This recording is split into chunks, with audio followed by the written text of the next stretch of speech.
misconceptions. We've got truth in our possession. No room for doubt, no time to waste. It's time to put flat earth in its place.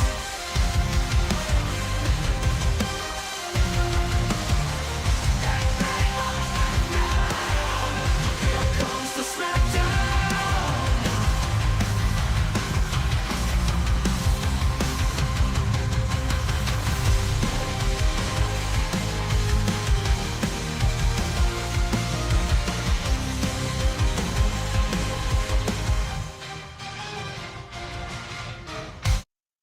Welcome everybody to Tuesday night. I hope you're ready.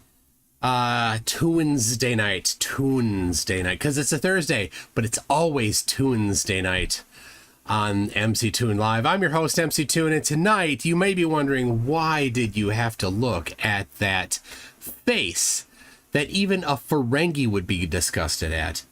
Well, he's as ugly on the inside as he is on the outside. Nathan Oakley, everybody.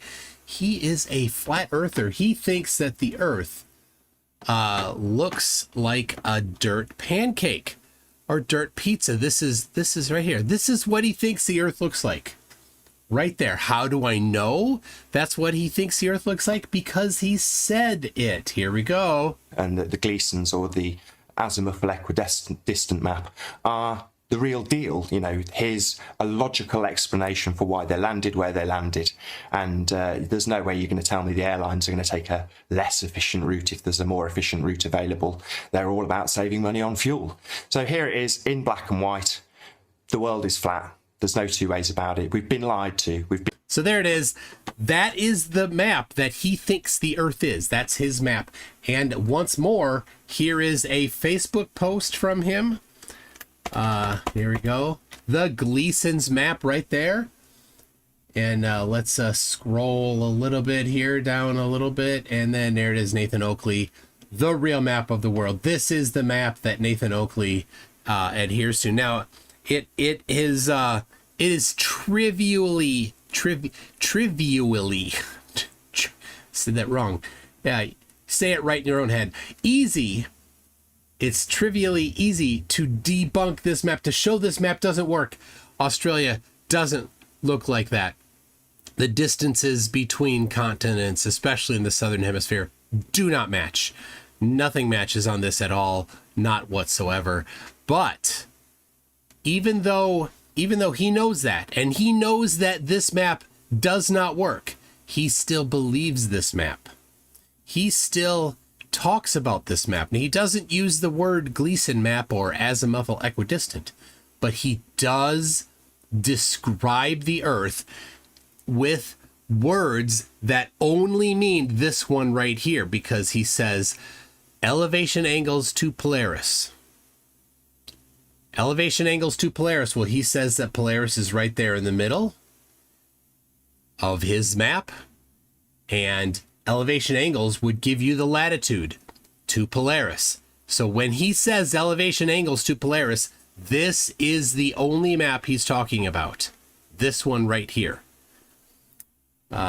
So anyway, let me back up one step though. Here is the page, the YouTube channel for Tommy Gronwald. And Tommy is a great guy. He's been around the community for a long time.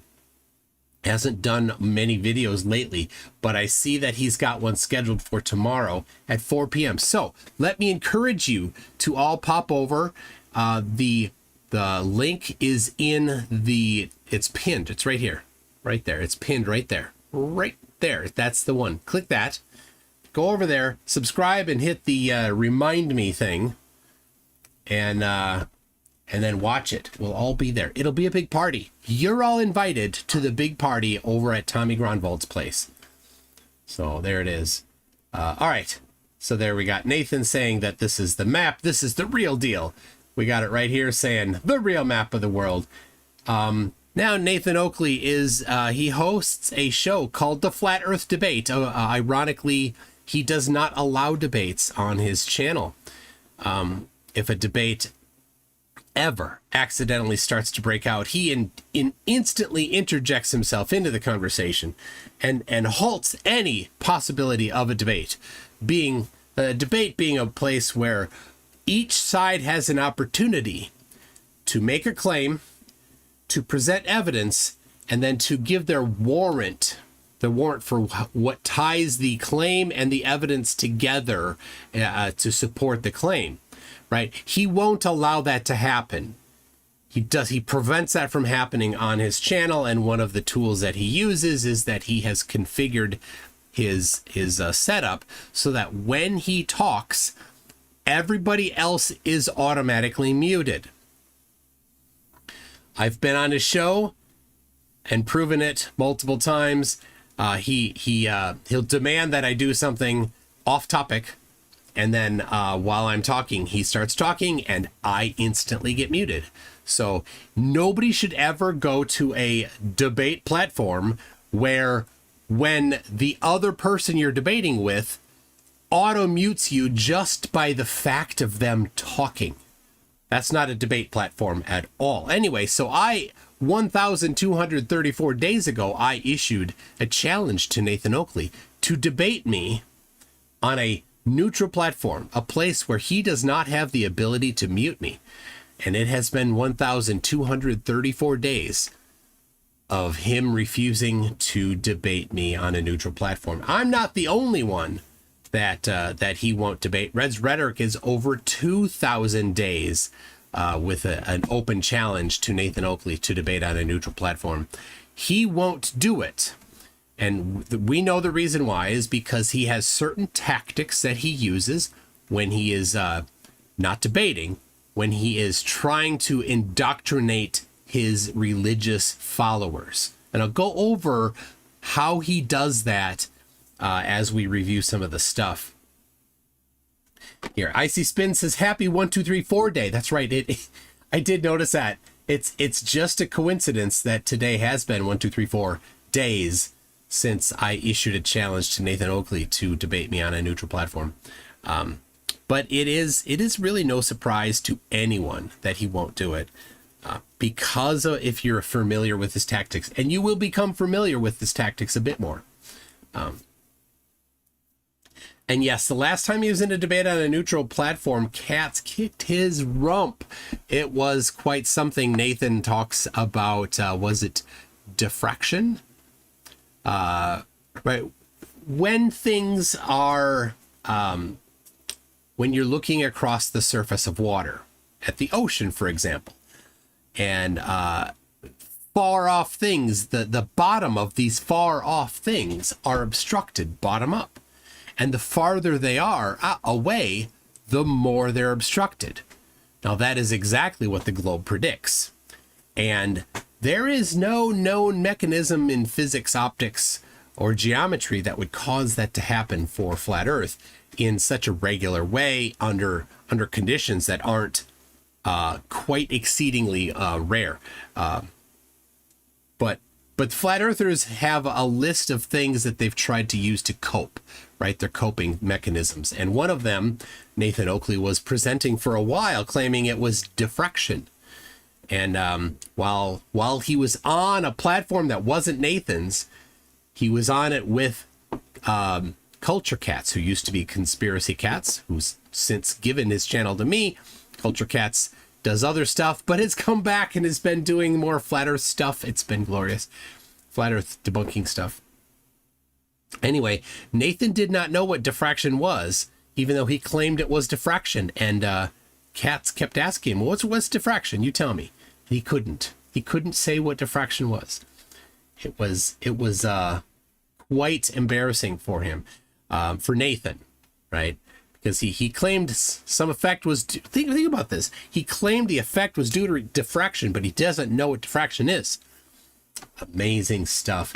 So anyway, let's get back to this.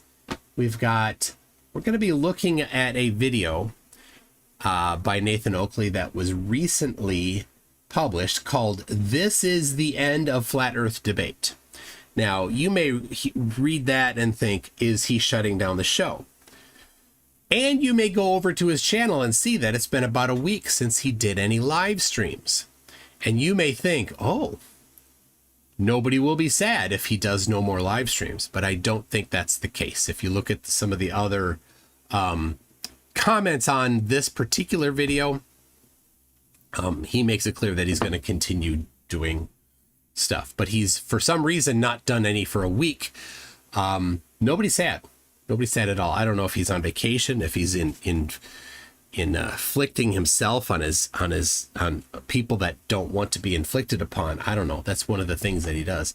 I feel sorry for whoever had to be with him this week. But anyway, Nathan does like to claim that he says, you know, Earth is measured flat. He says that all the time.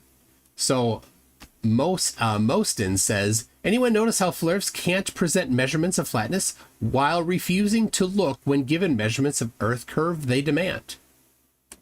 You can look at my website, mctoon.net/curve and mctoon.net/r for measurements of curve and the radius. Oh, Brenda says an uncle passed away recently. Okay, well, okay. Anyway, so, and Nathan responds with 45 seconds in, 4 minutes and 22 seconds in, 6 minutes and 36 seconds in. So I want you, while we're watching this video, to pay close attention to these timestamps, or just basically to any time during the video where does Nathan actually give measurements? Where does he give measurements? That's the question. And we can all together ponder whether or not he has provided measurements. I'm preparing because I have fixed my camera setup here, so I can. There we go. Got my paper. I think I've only got 2 pages left. I don't have a lot of paper left. I got to order up a new one. All right. Just a second. I'm getting here. Algorithm says, Nathan also says that objects in the sky don't obey the laws of geometry. Well, that would be something that we call in the debate realm something called a claim. And when you are debating, when you make a claim, you have the burden of proof to support that claim with evidence. There we go. Oh no, I don't want to do that one. This is the recipe for the hand lotion that we make. My daughter and I make. Okay, there we go. This'll do. The markers leak through, and so I want to. Right. Mikey road trips are the best. Yeah, so tomorrow night, Mikey is going on a road trip. So it's going to be amazing, everybody. So amazing. All right, here we go. This is the end of Flat Earth. Well, we're already past, what did he say? 2 minutes. Yeah, 45 seconds. There's no measurement there, by the way. Anyway, 4 minutes and 22 seconds. So we're at 2 minutes and 39 is where we start. So right here. There you go. All right. Oh, Dick Wayne is here. Yay, Dick Wayne is here. Oh, Dick Wayne is such a... His name describes himself so perfectly. All right. Here is... just one more time. This is Nathan Oakley saying that he thinks that this map is the real deal. And also this map here he posted, he says the real map of the world right there. He also describes it whenever he talks about angle measurements to Polaris. Here we go.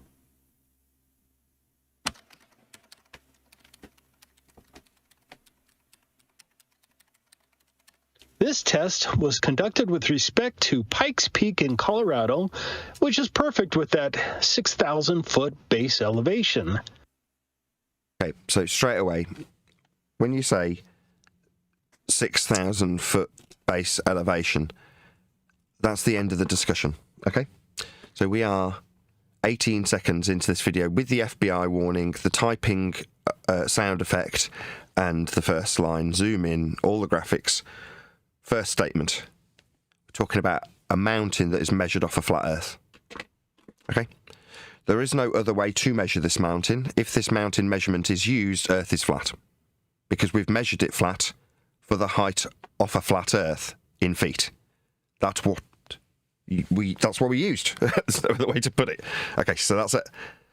That's it. That's the end of the discussion. It's over. Okay? This is the end. There's never... Is it? Is it the end, actually? So he says that as soon as you measure an angle, the only way to measure an angle, he says, is with a flat baseline.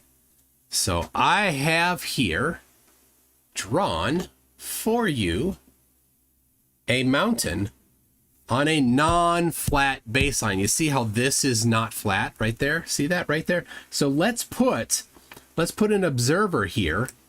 We're going to put them right here, and we're going to give them a theodolite. And the theodolite is a tool that measures angles. You may call it an angleometer. And so he has said that what I'm about to do is impossible. So, well, let's see if it is indeed impossible. So I have my ruler here. I have the peak of the mountain there.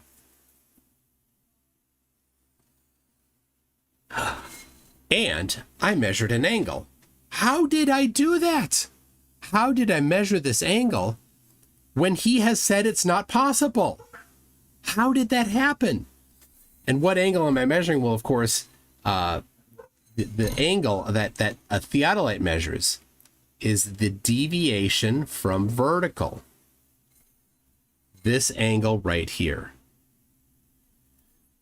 And in this instance here, it's going to be something less than 90 degrees. Let's say it's 88 degrees. There you go. So that's what a theodolite measures. Straight up is 0 degrees. And this angle here is whatever angle it's measuring. So I just did something that Nathan Oakley either is denying is possible, or, but to deceive his followers, or is not smart enough to understand that this is completely possible. I don't know which one it is. I kind of feel like this is him, like he knows that it's a complete farce. I kind of get the idea. I'm going to adjust this right here. All right. I'm oh, hold on. Almost there. There you go. So anyway, Nathan Oakley, maybe you could explain, do you think, were you unaware that this is completely possible? Or are you aware that there's no problem doing this and you're just deceiving your followers? Could you please answer the question? Inquiring minds want to know. Maybe do a little investigation. All right, watch this video, Nathan, and then answer. Are you unaware that this is possible? Or are you aware and you're just deceiving your followers? So there you go. Borg Emporia wants my artwork. All right, let's get back to it here.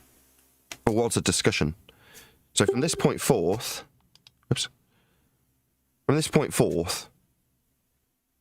no reason to move forward. Right? Okay.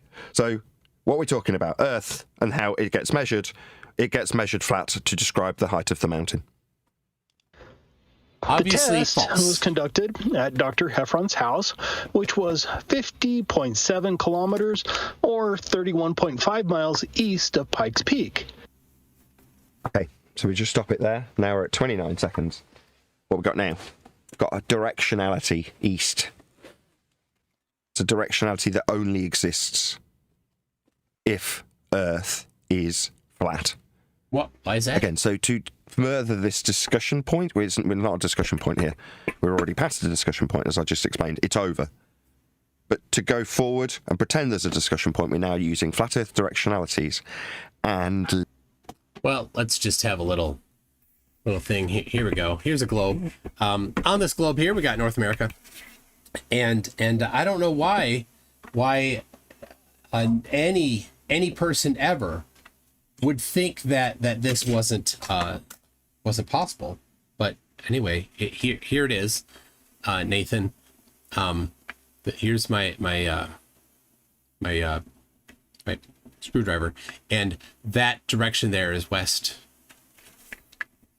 That direction there is east. On a globe, it works just fine. In fact, for millennia, people have been using directions on a globe just fine. There's no problem at all with the geometry of it whatsoever.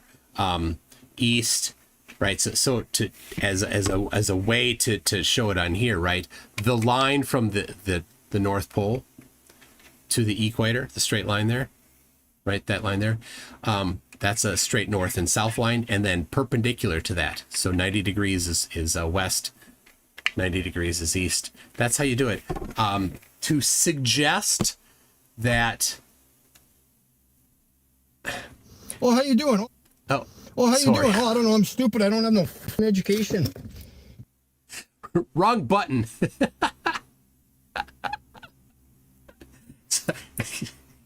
Stop trying to interject, Mikey. Anyway, to try to suggest that directions on the surface of a globe are not possible is again, you have to be really dumb, really dumb to not know that there's no problem with that at all. Or you have to be intentionally deceiving your followers, hoping that they are dumb enough not to know it. I don't know which one it is, Nathan, but it would be best if you would if you would either educate yourself or just stop scamming your followers. So, all right, let's keep going here. Linear distance measurement in either miles or kilometers. That's what we're doing. We're taking the measurements that a flat plane can only give us in terms of the direction, and we're taking the measurements that a flat Earth only will afford us in linear miles or kilometers to suggest that there is an argument to be had, a test to be done. There's no test needed. Anyway, now he's gotten confused about distances on the surface of a sphere. There's no problem. There's no problem computing the distances across the surface of a sphere. Let me pull this up here quick. Here we go. Oh, that's not the one. There we go. All right. So here is a little bit. Wolfram Alpha, Wolfram Mathematica, or Math World is a site that has a lot of information on applied math. So this here is showing how a spherical triangle is formed. A spherical triangle is a finger formed on the surface of a sphere with three great circular arcs or great circles and three vertices. The spherical triangle is a spherical analog of the planar triangle and is sometimes called a Euler triangle. Now, let me see if they have the definition here for... see, a great circle. Spherical trig. So a lot of stuff here. There we go. Spherical triangle. So on the surface of a sphere, the I want to find where it talks about a great circle.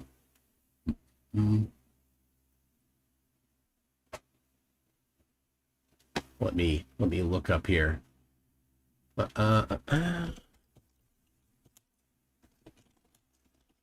So, and this is often quite confused. Flatties get confused because they're no good at geometry. But this great circle right here, right? That great circle traces a straight line on the surface of the sphere, right? That is the definition of a straight line in spherical geometry. Now, outside of that sphere, when you're from a view outside that sphere, you can identify that as curving in three-dimensional space. But the surface of a sphere is two-dimensional. So when you do geometry on the surface of a sphere, you're doing two-dimensional geometry, but it works differently than two-dimensional geometry on the surface of a plane. There's just different rules that apply. There's things that set up that are like the foundation of spherical geometry and planar geometry, and they're just like one thing that's different between them. No, Dick Wayne gets to stick here. He gets to stick around. He gets to spread his derp. So anyway, these just for reference, because Dick Wayne, who knows nothing about geometry, has declared in his ignorance that the great circles are arcs. And yes, from a outside of the sphere view, they are. But on the surface of a sphere, it is a straight line. So you can play word games. That's what flatties don't, they don't have evidence, so they have to play word games. And so you see that a lot. So be careful when dealing with flat earthers, because they will try to play word games. Word games won't change the shape of the earth. You should just be honest instead of playing word games. And realize that when you're talking about the topic of spherical geometry, that there is such thing as a straight line. There you go. Dick Wayne says, can you draw me a circle using a straight line, please? No, he's playing word games, though. Thank you, Dick Wayne, for giving us another example of the dishonesty and deception that flat earthers engage in when with their word games. Oh, you're talking about Richard Harris. Well, I don't. No. It says Richard Harris says 0 chance the atmosphere spins with the spin of Earth. There is no spin, guys. Well, okay. Well, that's just a religion. Richard Harris. I mean, we've got, flat Earth is a religion, and these flat earthers are showing. So no, don't block them. Don't time them out, and unless they go to where they shouldn't. But just be aware that they are giving counterexamples, so that, and it's helpful, right? So we know the kinds of tactics that dishonest flat earthers will use. It's great having them here as examples. So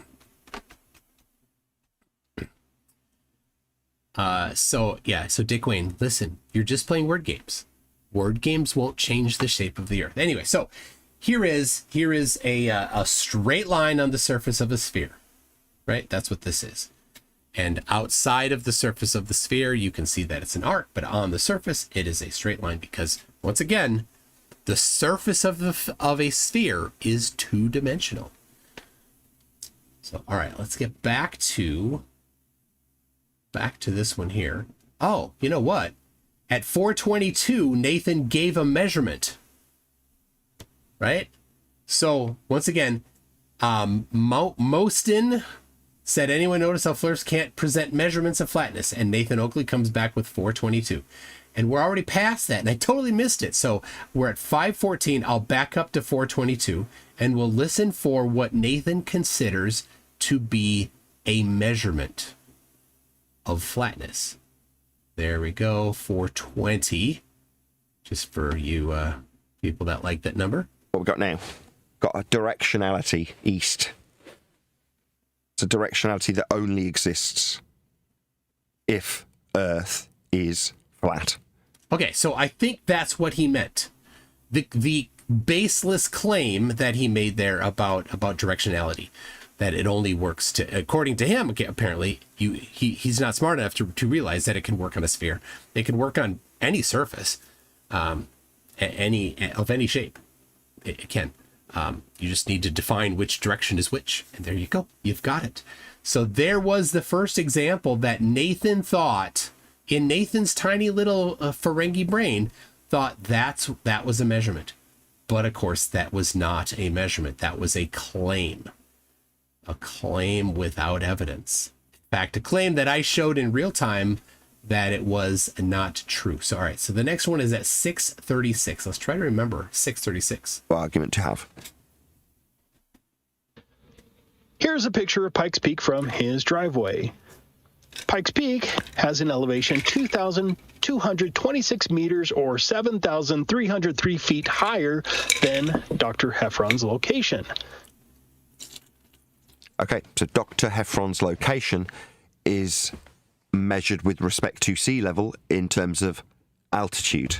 His elevation can only and will only ever be measured off a flat Earth. Again, Nathan has simply said this, but has not provided any supporting evidence, has not shown the geometry for it. And I have shown, in fact, I've shown the geometry,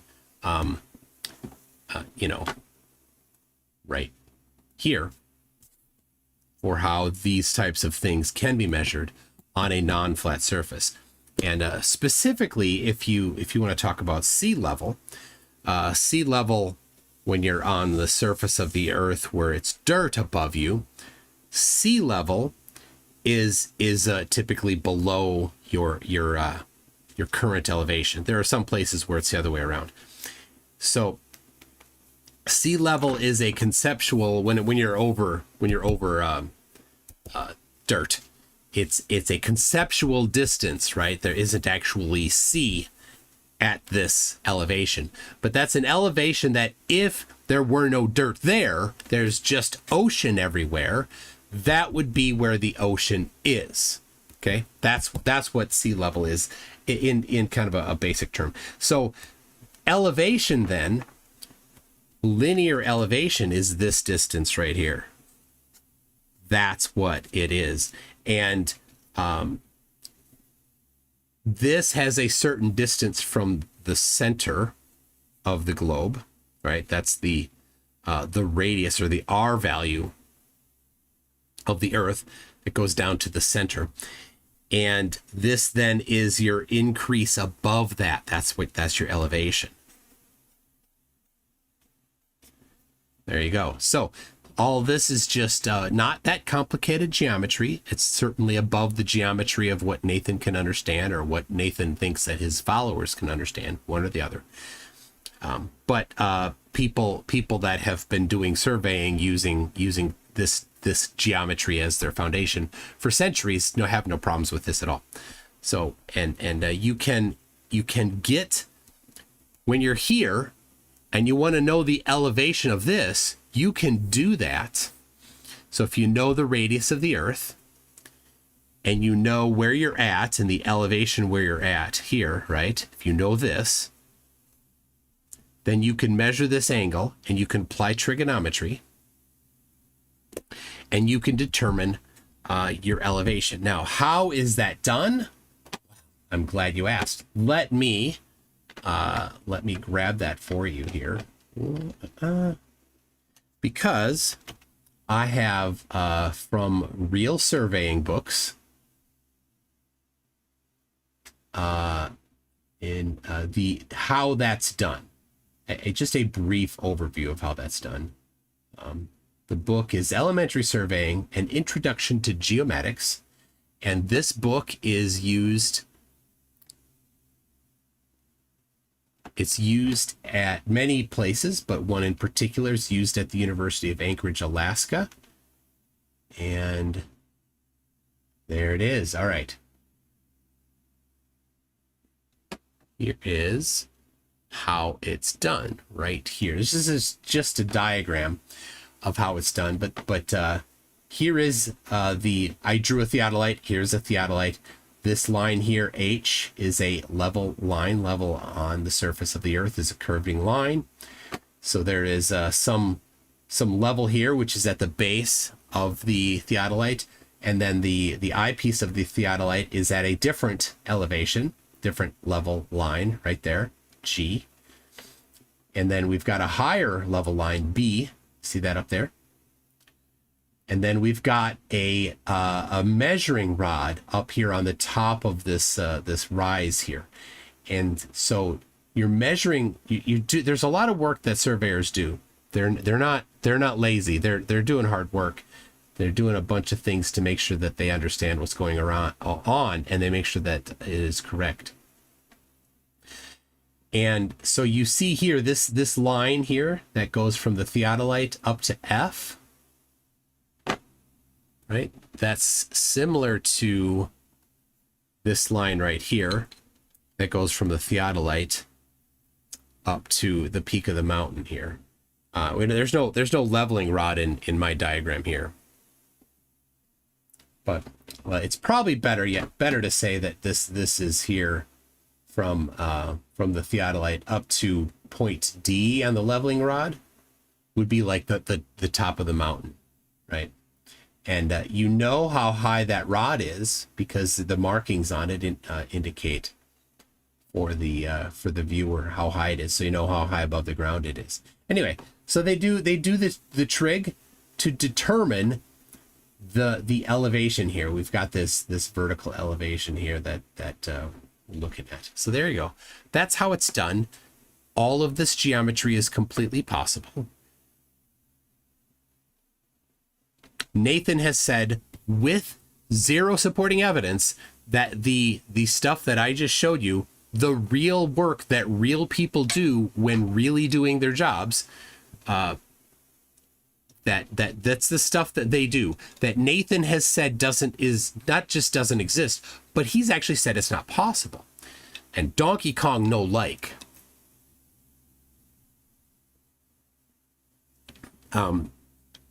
That makes no sense, Nathan. So Nathan, who is not a surveyor, has had no experience surveying, has no education in surveying, doesn't know anything about surveying, has said that the entire field of surveying doesn't even exist, basically. So good job, Nathan. That's not how you actually do measurements for the shape of the Earth. That's not a measurement. So, all right, let's move on. Earth is measured flat for his height, measured with surveys with respect to the measured flat sea level used to measure his height from it. Oh my gosh, so many things. So let me just pay attention to what he's doing here. Flat Earth is a cult. It is a religious cult. And they use this similar techniques as cults use to brainwash and indoctrinate the followers. Nathan is particularly skilled at this type of brainwashing. One of them is repetition. You repeat the same thing over and over and over. That's what he's doing here. How many times did he say Earth is measured flat there? Right? He's just said it multiple times. And so his followers, right, his religious followers, the acolytes, hear that over and over and over. And if you see his show, which I don't recommend, but if you do, you'll see that he has a template that he follows, not all dissimilar from something like a Catholic Mass. A Catholic Mass has a sequence that they do every time. There is the priest says things, the congregation has something that they repeat back. So Nathan has on his show him and a panel. And this panel of people then are taking the place of the congregation, right? He'll present a question, and then they are to respond to the question appropriately. There's an acceptable answer that they must present. And it's not just that, they have to do it within a certain amount of time, right? In a Catholic Mass, if the congregation doesn't respond, right, when the priest says something and then they just don't respond for a bit, like, hold on a second, we've got a schedule to keep here. So that's how he does that type of indoctrination and brainwashing as a regular feature on his show that he does every day, right? The challenge response that he does. And he goes over the what he calls the housekeeping questions. It's the same questions, it's the same answers. And they're all wrong. Now, the answers to all of the questions have been provided multiple times, but in the echo chamber, those answers are not allowed. They are only allowed to say the mandatory answers. So that's how he runs it. So listen a bit more. Earth is, again, only capable of measurement with respect to how flat it is to describe this at all. Further to that description of this location, we have an on-screen depiction of the flat Earth only kilometers and the flat Earth only height of the mountain in meters. Yeah, again. So now, it's worth noting here that this is not representative of 50 kilometers. This is representative of quite a bit more than 50 kilometers. Nathan has on screen here something that shows 50 kilometers right there. Now, in 50 kilometers, there's less than 1/2 of a degree of curve. So, looking at that particular diagram here, I would say that if you were to curve this diagram here at 1/2 a degree, it would rise in the middle here by less than 1 pixel. And I know that because I've done the math on this before on similar things. So maybe it would be 1 pixel, maybe it would be less than 1 pixel. So right in the vicinity of 1 pixel, maybe somebody can grab that. So this is just for reference here.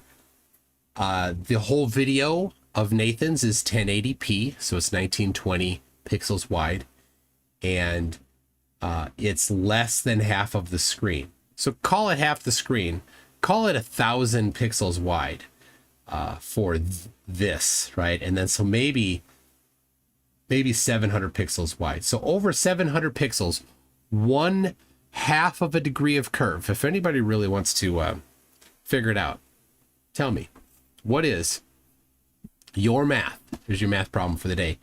How many pixels would it bulge? What would be the sagitta in the middle there? So it's unknown if that is or not. And then flat earthers often miss that because they don't know how much of a curve should be over a distance, right? When I ask them all the time, how much curve is there in 70 miles? I don't know. 1 degree. 1 degree. So when they're like, oh, how come the building doesn't lean back when it's 30 miles away? Well, it would lean less than 1/2 of a degree away from you, and it's 30 miles away from you. So how are you going to identify something leaning away from you by 1/2 of a degree when it's 30 miles away? How do you quantify that in a photograph where the building is all of maybe 20 pixels wide? How do you identify that? How do you measure that? I don't know. I don't know how that's possible. So anyway, there you go. He's trying to nitpick this a little bit. Oh wait, 6 minutes and 36 seconds. We're almost there to another one of his measurements. Let's hear this measurement. Meters, and the flat Earth only elevation angle measurement of the mountain. So to summarize, all right, so to summarize, we're at 6 minutes and 39 seconds. This is Nathan's flat Earth measurement, everybody. Here it is. On screen are 3 flat Earth only measurements. That's a claim. That's not actually a measurement. That's just all you've done, Nathan, is said that it's not possible. Oh, sorry. You've only said that it's not possible to do it using other geometries, but you haven't shown that it's not possible. And in fact, I've shown that it is possible. So your claim, Nathan, has been shown to be wrong. But you didn't even try. You didn't even get out a piece of paper like I did, Nathan, and show a little bit of geometry here like I did. I mean, this isn't even complex stuff, Nathan. This is basic stuff. This This is elementary school stuff, and obviously it's way above your head. Or maybe you know this, Nathan, and you are counting on your followers to be too stupid to understand. Certainly here in the live chat, we've got Richard Harris and Dick Wayne. Neither of them are smart enough to realize this, right? They're not bright enough. They don't get this. This is way beyond their comprehension. And so Nathan, I get the tactic that you're using here. The tactic that you're using here, Nathan. It's scummy, but you are relying on the idiocy of your followers to not realize that you're just lying to them. And why are you lying to them? So that you can get money. You're lying for money, Nathan. Pretty scummy there.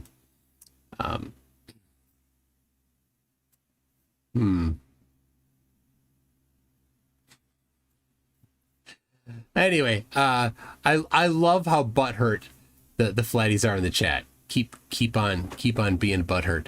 All right, let's get back. So that was his measurement. That wasn't a measurement. A claim is not a measurement.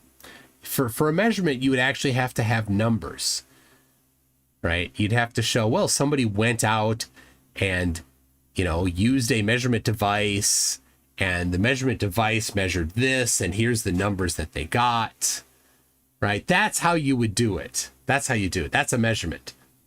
Just saying things, that's not. But anyway, back to this. Pay attention to the tactic, the repetition tactic, the standard cult indoctrination tactic. So, obviously, there is nothing to discuss here. Earth is flat. Religion. Now, we're going to assume a flat Earth and use some trigonometry. No. In order to apply trigonometry to Earth, Earth will be measured flat and is measured flat. There it is. The cult indoctrination.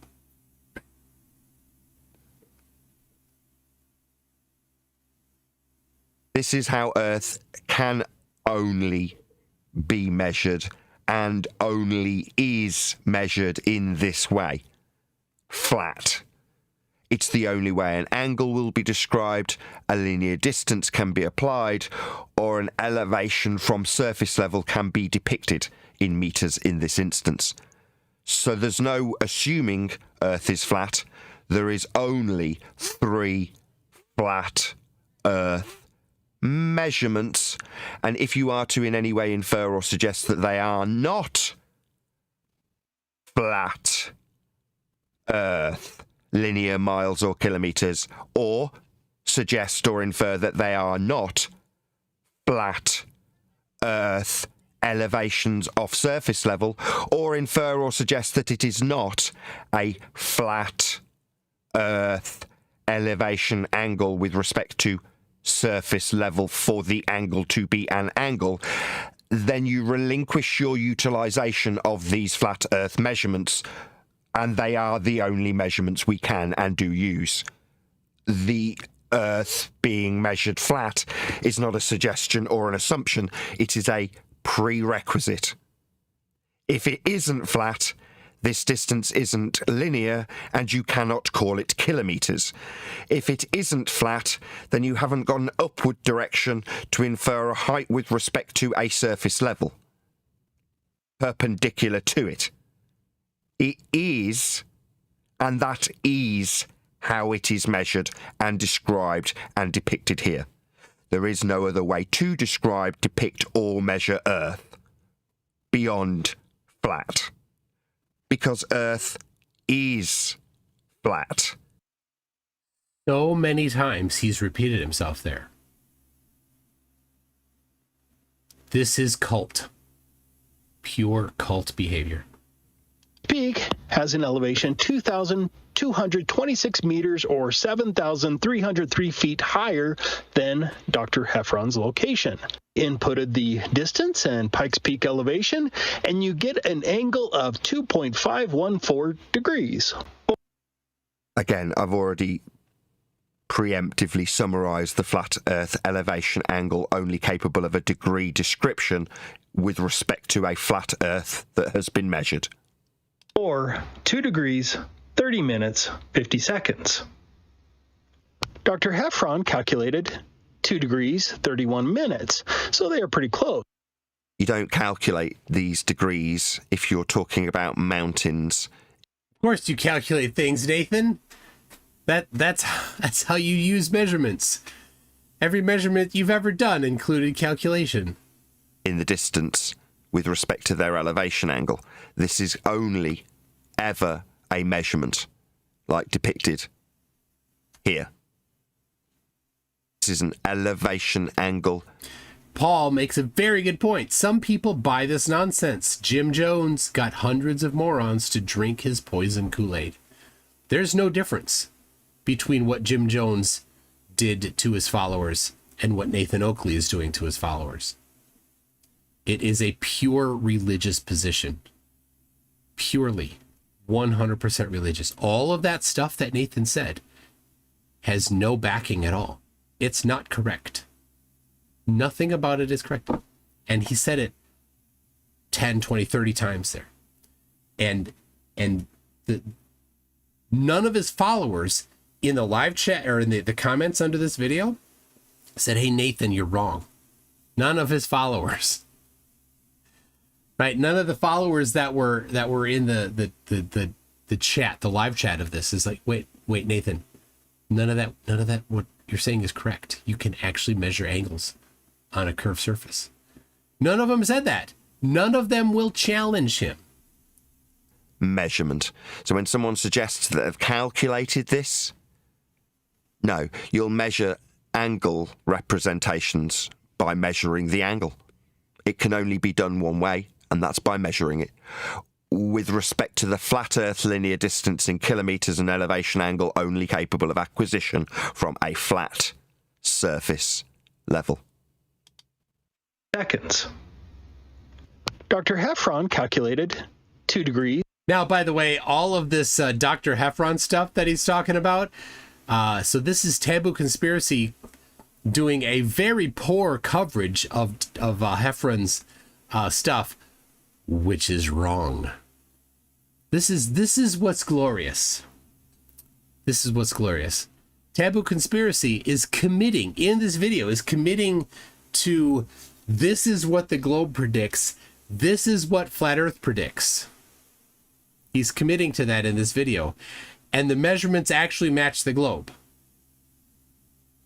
They actually match the globe. Will he stick with that commitment? Of course not. Because Taboo Conspiracy is also in a cult, just like Nathan Oakley. They just don't like each other. They're on opposite ends of the cult. But they're in the same cult. 31 minutes, so they are pretty close. In other words, if the Earth is flat... Now, while Ben does suggest, and it is in the next sentence, it's a prerequisite on screen and no further discussion can take place unless Earth is flat. If Earth isn't flat, then none of the things being discussed can be discussed. Which it is. Then the angle to the top of Pikes Peak from Dr. Heffron's location should be close to 2 degrees, 31 minutes. Measured angles shouldn't or should be something is a non sequitur. That measured angles should or should not be something is exactly how you do science. That's exactly 100% perfectly how you do science. What do? You have a hypothesis. You compute the consequences of that hypothesis. You compare those consequences, the computations you did, to observation, measurement, reality, experiment. And if those computations don't match the observations, measurements, experiments, then the hypothesis is wrong. Right? And so you've torn down that hypothesis. And if they are right, then the hypothesis has been shown to not be wrong. And that's as bold of a statement as you can say about it, about that one experiment in isolation. You can just say, we did not falsify, right? That's one. And then you do it again and again and again. And when you've repeated that experiment, when you've repeated testing the hypothesis in the same experiment, in different experiments, in different conditions, but all well controlled, and you continue to fail to falsify, then you say, well, we're getting a bit more confident about the hypothesis being correct. But at no point in this process have you truly, literally proven the hypothesis correct. Science always leaves the door open to the possibility that it might not be correct. There may be something we missed, something that is to be improved upon in our understanding of it. But it's a position. It should be. It is a position of humility that there can be more. There could be things that we don't understand. Now, people often get a bit crazy on that. People will take things and say that they have been proven, or they'll say that the science is settled. And those are just strong words that probably are not quite the right words to be saying. And I think oftentimes when people say those kinds of things, they have an agenda. Maybe they're selling something. Maybe they have a book they want you to buy. When they say those kinds of certainty words. But in science, the true position is one of humility and saying, this is the best we have right now. All right. It's beyond idiotic. Because I measure an angle to that tree. Well, Nathan doesn't do anything. He didn't measure anything. Is a statement about me measuring an angle to the tree in the distance. I measure an angle to this mountain is simply a measurement that is a prerequisite flat earth measurement, as opposed to it should be 2 degrees. It should be 8 degrees. No, it shouldn't be anything. It just is what you measure it. Nathan so much hates how science works. It's so obvious he hates science. So here we are into the dicey realms of what things should be. No, what they are measured as thus far is flat. And that is the end of the discussion, because there isn't one. If you're going to suggest there is a discussion moving forward, then please, all believers, on your knees, acknowledging the linear distance, perpendicular elevation. On your knees? What a dick. And flat earth prerequisite elevation angle that will be required to have this claimed to be discussion, which it is not. Upon your sinking to your knees in acknowledgement of the flat earth we measure, and we only measure a flat earth, it puts an end to any suggested discussion. At no point in the previous 13 minutes has he provided any measurements. Just let that sink in. And his followers are like, oh, Nathan has measurements. Globe, the peak would be lower at 2 degrees 17 minutes. On a globe, we wouldn't measure an angle. Why? Why would you not be able to measure an angle on a globe, Nathan? This is a geometric claim. There are things called proofs in geometry.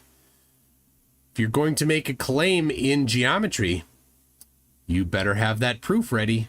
Because this no longer gives you the ability to describe two straight lines meeting at a vertex the definition of an angle. Because if this curves, then this is not an angle. If this curves... It's still an angle, people. Just so you know, he's wrong. This is not perpendicular. And if this curves, this is no longer linear, therefore not a measured kilometre distance. If it's not perpendicular, it's not a height off surface level. If it is not flat, you can't measure the angle. Ergo. I can even do, this is a book. This is Euclid's Elements. The first 6 books of Euclid's Elements, given to me by It's a Rubik's. Thank you very much, It's a Rubik's, for giving me this book. When my family went out and we met her at saw her apartment there, held her cat, and then we got a tour the next day of the place that she works. So this is Euclid's Elements, book 3, proposition 18 right there. So let's have a look at that. And yeah, the bookmarks. So many. Yeah, she gave us a bunch of these bookmarks. So all right. If a right line, let's see here. I'm gonna make sure I read this here. If a right line be a tangent to a circle, that's this right here, is tangent to a circle. The straight line drawn from the center to the point of contact is perpendicular to it. So this line here is perpendicular to it. Now, Nathan just asserted that this thing right here is not possible. So Nathan is claiming that this proposition, book 3, proposition 18 of Euclid's Elements, he is claiming that this is wrong. Okay, now this would be monumental if he had a way to show that this was incorrect. The few things in math would be more impressive. There we go. Sorry, I'm getting a little better focus. That'll go away a second. Few things would be more monumental in math than to show that any of these propositions were incorrect. So Nathan, I look forward to you providing the disproof of this particular proposition here. Anyway, let's continue. For if it be possible, let this line here be perpendicular, then because this angle here equals this arc. I'm not quite getting the terminology. Like they've substituted in words for drawings here. This is acute. It's not. It's a right angle. Maybe it's to this. I don't know. Therefore, all right. I should get the. Hold on. Book 3, prop 18. All right. This will be easier. Same one. Book 3, proposition 18. I say FC is perpendicular to DE. So FC right there is perpendicular to DE, right? Right there. Big, yep.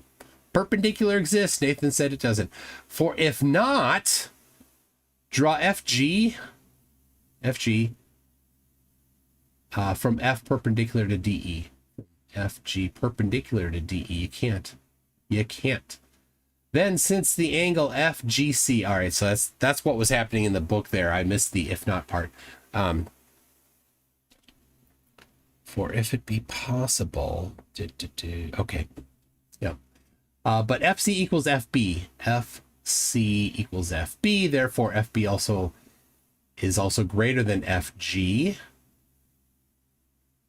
Then the less greater than the greater, which is impossible. This is kind of older language, so it's sometimes a little bit hard to follow. Therefore, FG is not perpendicular to DE. FG is not perpendicular to DE, right?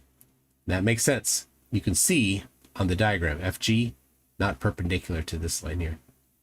Similarly, we can prove that neither is any other straight line except FC. Therefore, FC is perpendicular to DE. There you go.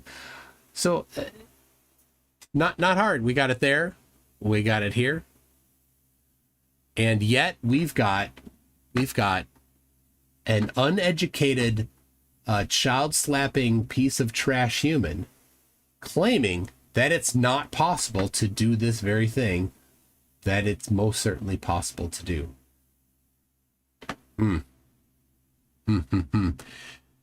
Nathan is ugly inside and out. On your knees in acknowledgement of what Earth is. Shut up, Nathan. Nobody's getting on knees for you, your stupid sexual fantasies. Measured as. For you to suggest that we go forward in the discussion? No. It's over. This is the end. Earth is flat. There it is. There is the end of flat Earth debate, according to Nathan Oakley, where he has, declared that things that have been stood have for 2,300 years. Geometry that's 2,300 years old. About, I think is if I'm right on the Euclid's time frame. He's declared with absolutely no evidence, no proof, no geometry at all that it's not possible. This is how cults work. They just declare that everybody else is wrong and only the cult leader is right. Don't listen to anybody else. Only listen to the cult leader.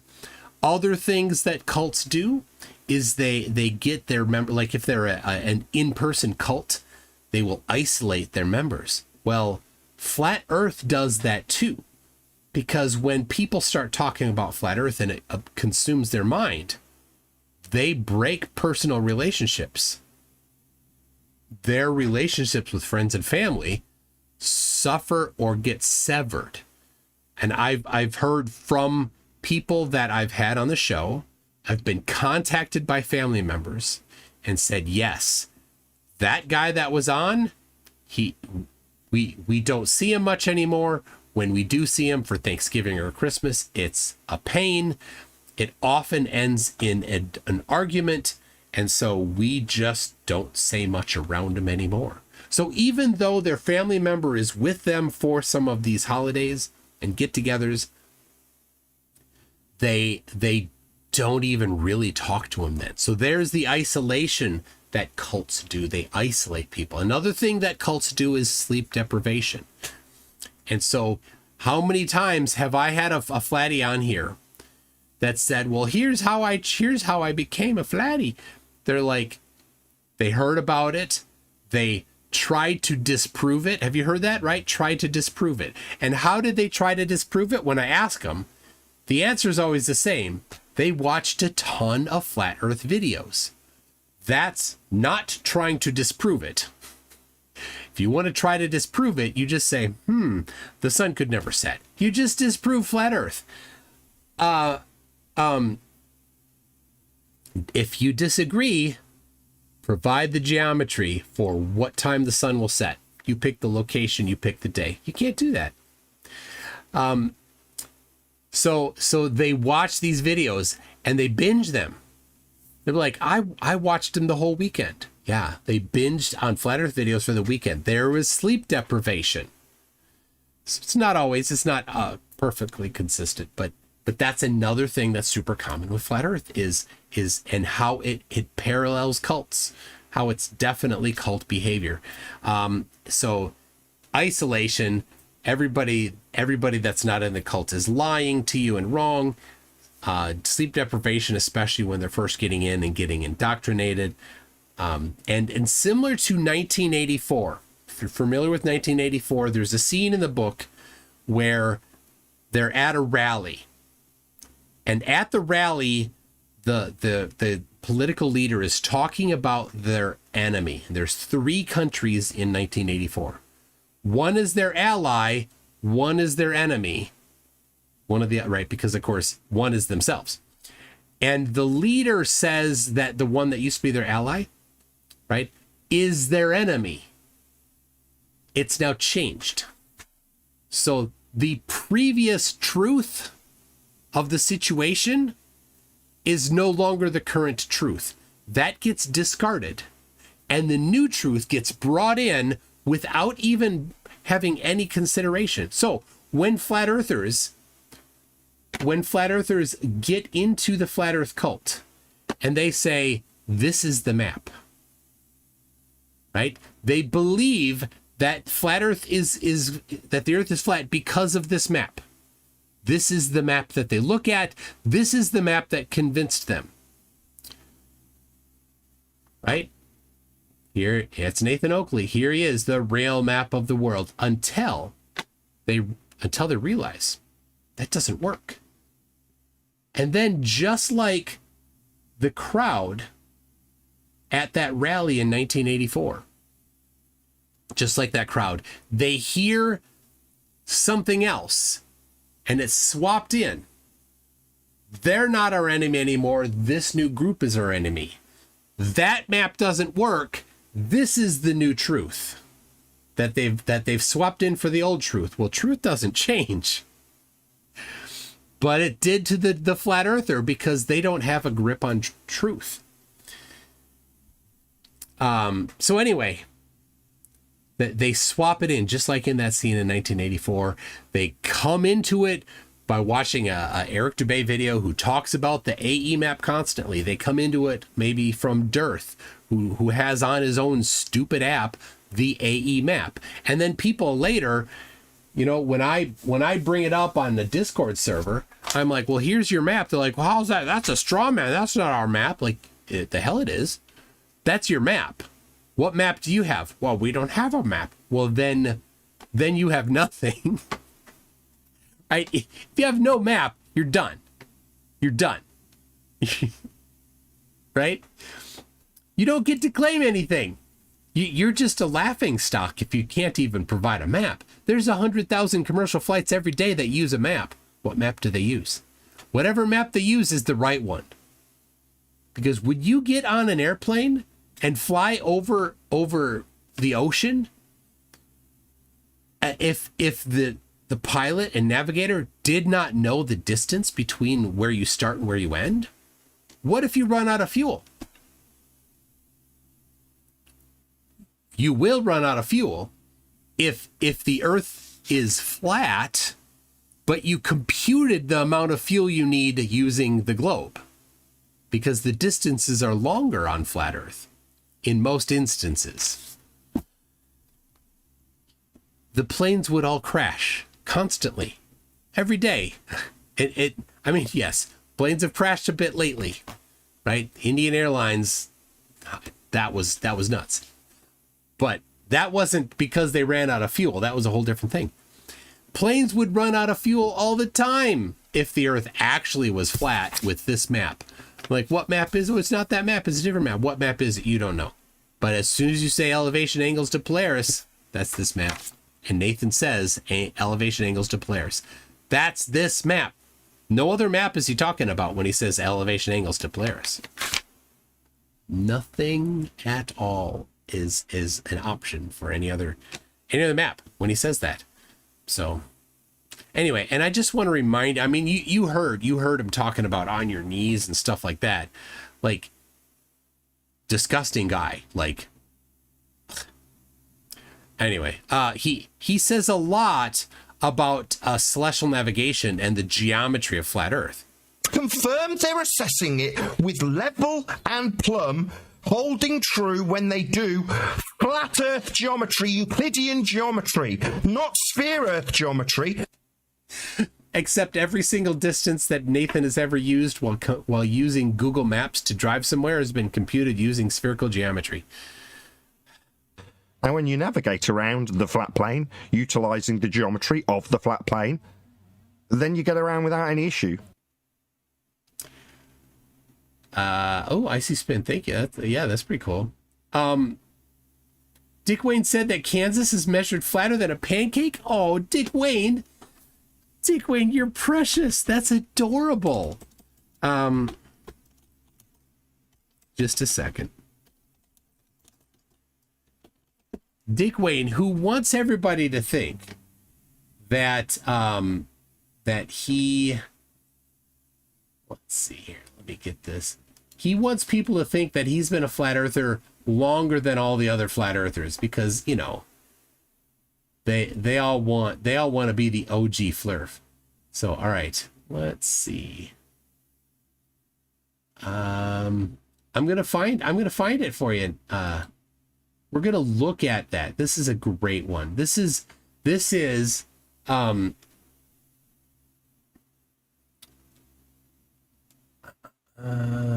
no, that's not it. There is, all right. I know I have it in my Evernote, so just a second here.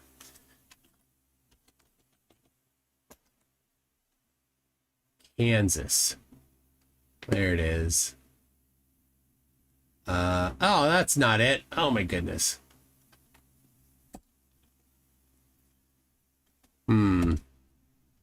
Yeah, Dick, you didn't actually. Here, this is what's funny, Dick. You didn't actually read that. That's what's hilarious. He's been around this long enough, and he didn't actually read the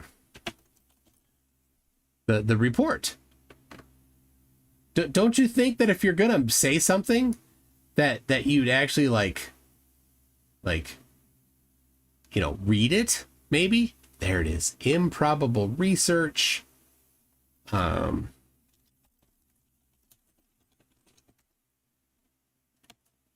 Kansas. There we go. Let's see if that gets it here.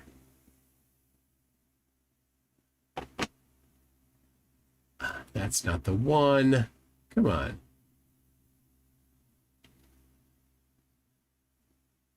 There, that's one of them. That's a PDF of it.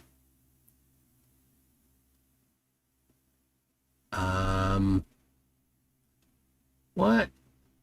Why is this? It's proving hard to find. Oh, it might not be on there. Kansas, there it is. Further findings on Kansas. I thought I had this URL saved somewhere. I guess I don't. Dick Wayne, it's so precious. I love when they do this, because which law of Flurf is this going to be, people? Which law of Flurf is it going to be?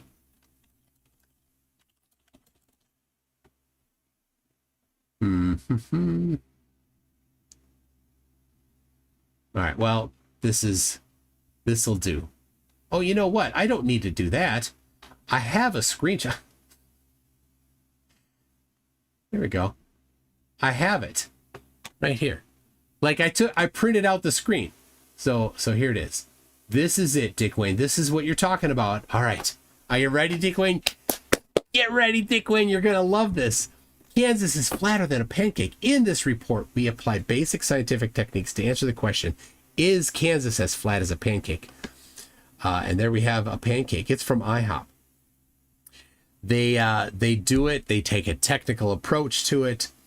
So one common method of applying flatness in geodesy is the flattening ratio. The length of an ellipse's or arc semi-major axis is compared to its measured semi-minor axis using the formula for flattening. F equals A minus B over A.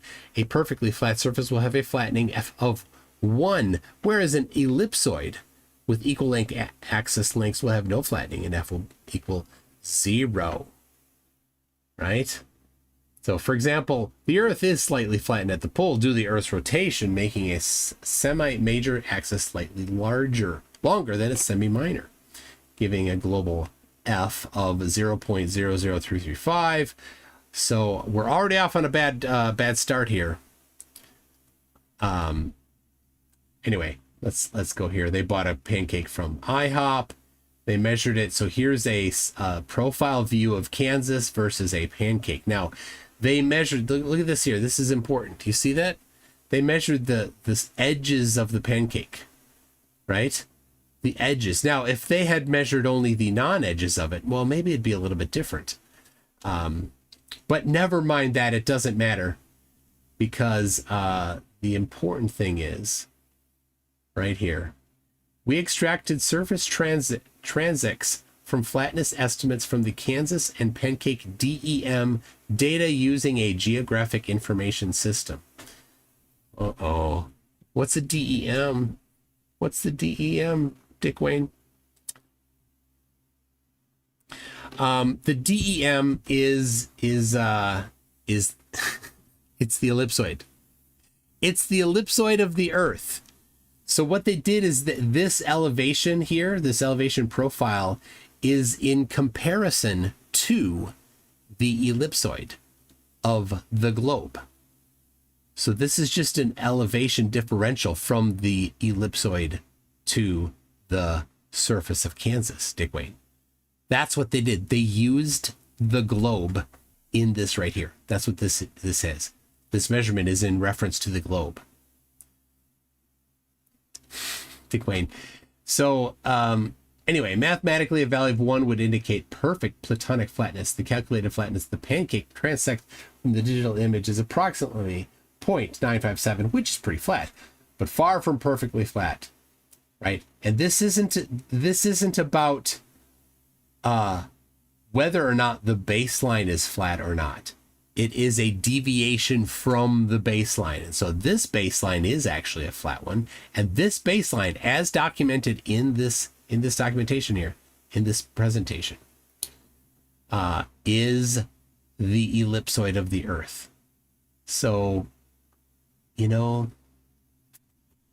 you're not helping yourself when you do that. But I do appreciate your effort in supporting the globe. So there it is. Yeah, we measured an east-west profile across Kansas taken from a merged 1 to 250,000 scale digital elevation model. This DEM, this digital elevation model, includes the globe. That's what this is. They're using Geodesy software from the United States Geological Survey. Anyway, there you go. Thank you very much. First law of Flurf confirmed once again. Dick Wayne, good job. Good job. All right.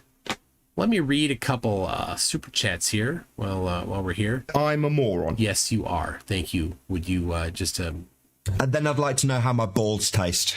gross, Nathan? You just, you know, try, I don't know, try yoga. You might get more flexible, right? Flat earthers are really dishonest. Yes, they are. I'm glad you see that. Okay. Dick Wayne says, seems awfully familiar that Dick Wayne has the same fascination with you as Stephanie Tyland, says Wolverine. Yes. Yes, Dick Wayne and Stephanie Tyland. I don't know. Stephanie Tyland slash she has a dozen different sock accounts. You can tell because all of them have the same exact like behavior. I'm in a daily meeting with professionals. It's a private Zoom call and nobody can be in it except for flat earthers, and we have pilots and surveyors that share flat earth maps in there and flat earth truthiness. And of course this Zoom call doesn't exist, you know, just like the girlfriend that goes to a different school in Canada. She's on Facebook. If any of you are on Facebook and you look at my posts on Facebook, it's littered with nonsense from the lowest possible intelligence humans on the face of the earth, flat earthers. They just can't get enough of themselves. It's like they have a humiliation kink. Okay, Icy Spin says Monkey and CK are here for the lols. Monkey, Cat, Pat, and CK, thank you. I'm glad you're here for the lols. Jack Fetter says listening to Oakley calls for Schedule 1 drugs. I mean, you knew coming in that it was that guy that makes a Ferengi look good. Icy Spin says happy 1234 day. Thank you for that. Darkstar 4400 says Nathan Oakley, the grift that keeps on grifting. Yeah, because I think that Nathan knows that this geometry is completely possible. I think he knows that. I think he was 100% aware that none of the geometry that he's talking about has any basis in reality. And that he knows that he just needs to repeat it over and over and over again so that his religious indoctrinated cult followers will believe it. So, what? Sorry, let me get this fixed up here. Metal Jacket says, what did Dick Wayne is suggesting that I lied? Well, same thing every time. Document specifically what you think I said, and then provide the supporting evidence for your position. That's all you need to do. You could email it to me. You could come on. I'll fire up a Zoom link. You can join.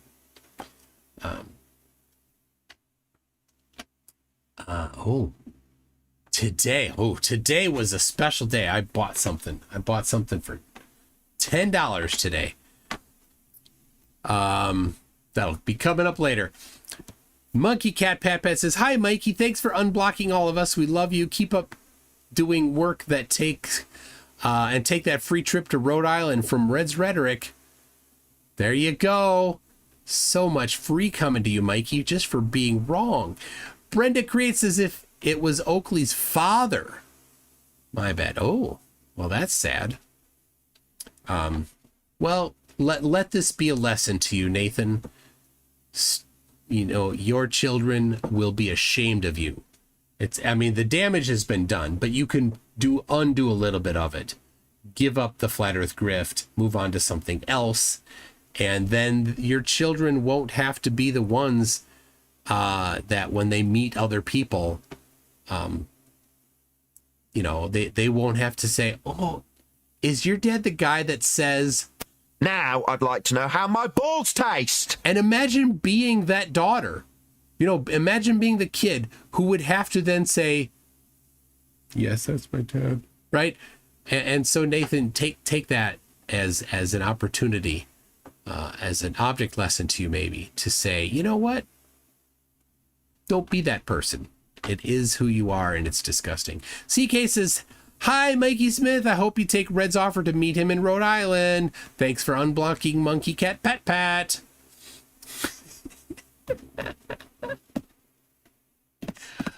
Oh, my goodness. Okay, Icy Spin says, "CK brings all the boys to the yard, and they're like."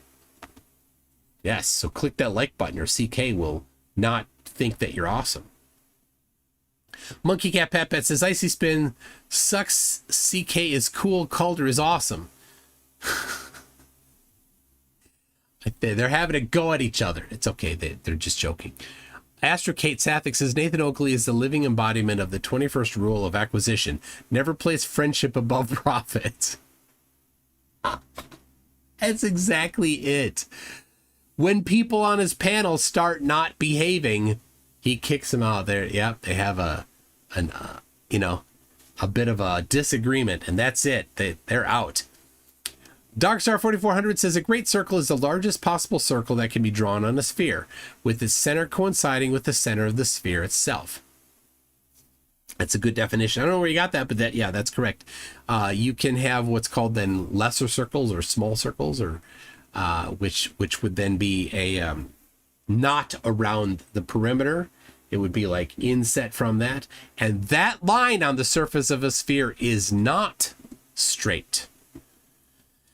And they have a special name for a line on a sphere that's straight. They call it a lune, Lune. I don't see it used all that often. It's, it's like the official term, maybe. I don't know. But I think people just don't like using it much. Line works fine. Icy Spin says, "Oakley has pro actor training, right, Toon?" Well, I do think that he has had some training in the theater. I have not. My training is in computer science and electrical engineering. That's how come I'm such a good person at the talking. No. You know what? My roommate in college was a theater major. And we took the same speech class. And I got an A in the class, and he got like a B, and he was so mad. He was so mad about it.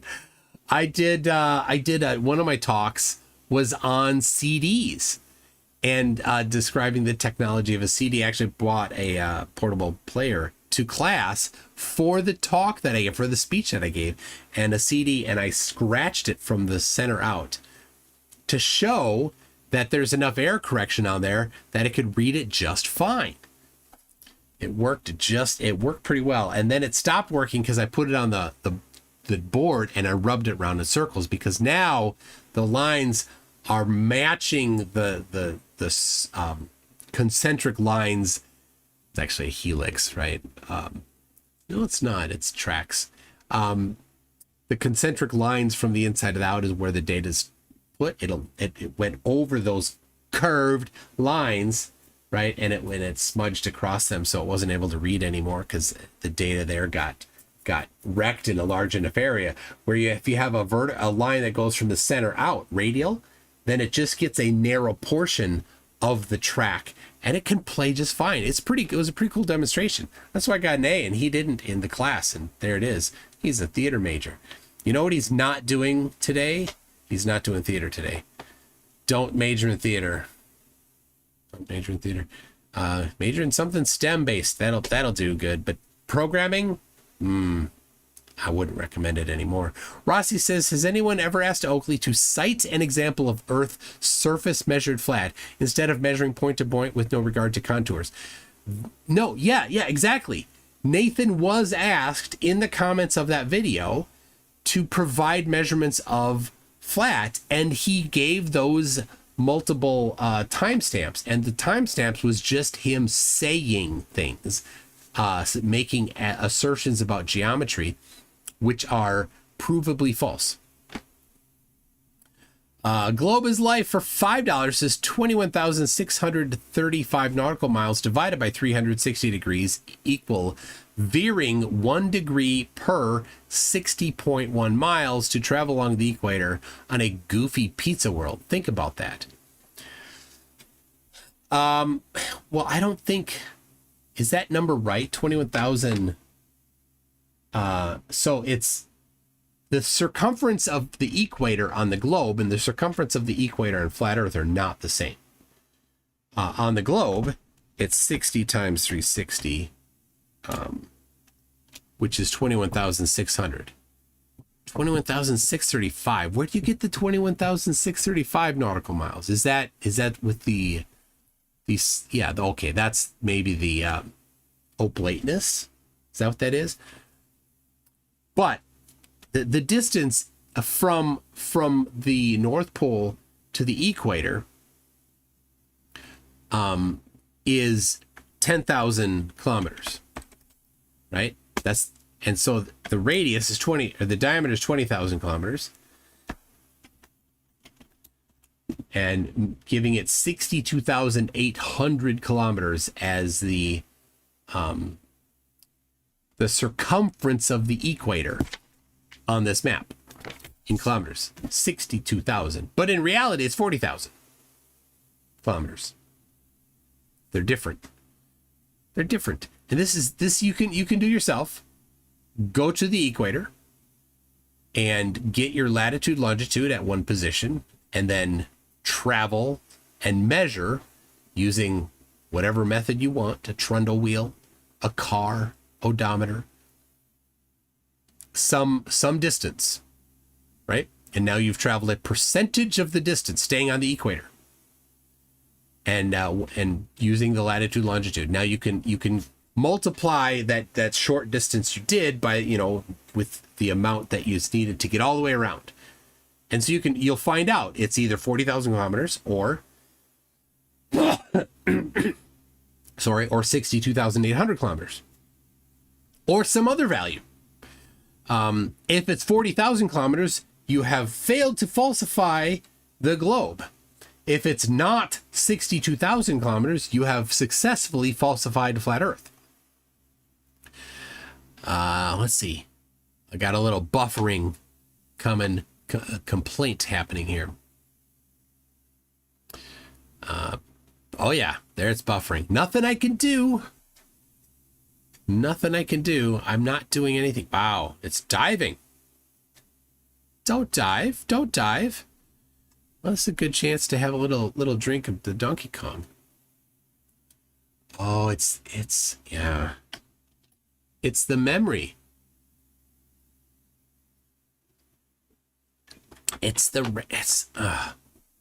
I should probably do something different, I guess, with why does just this panel eat the memory? I don't know. It's silly.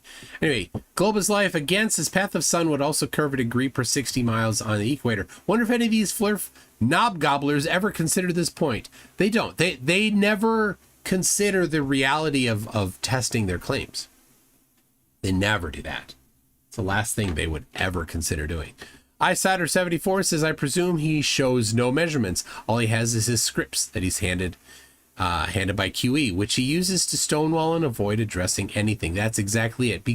And that's why he won't debate me. Because in a debate, I will have this with me, right? I'll bring it up on screen or on paper there, and I'll show, well, when you said that it's not perpendicular because it's on the surface of a sphere, well, Euclid's, geometry disagrees.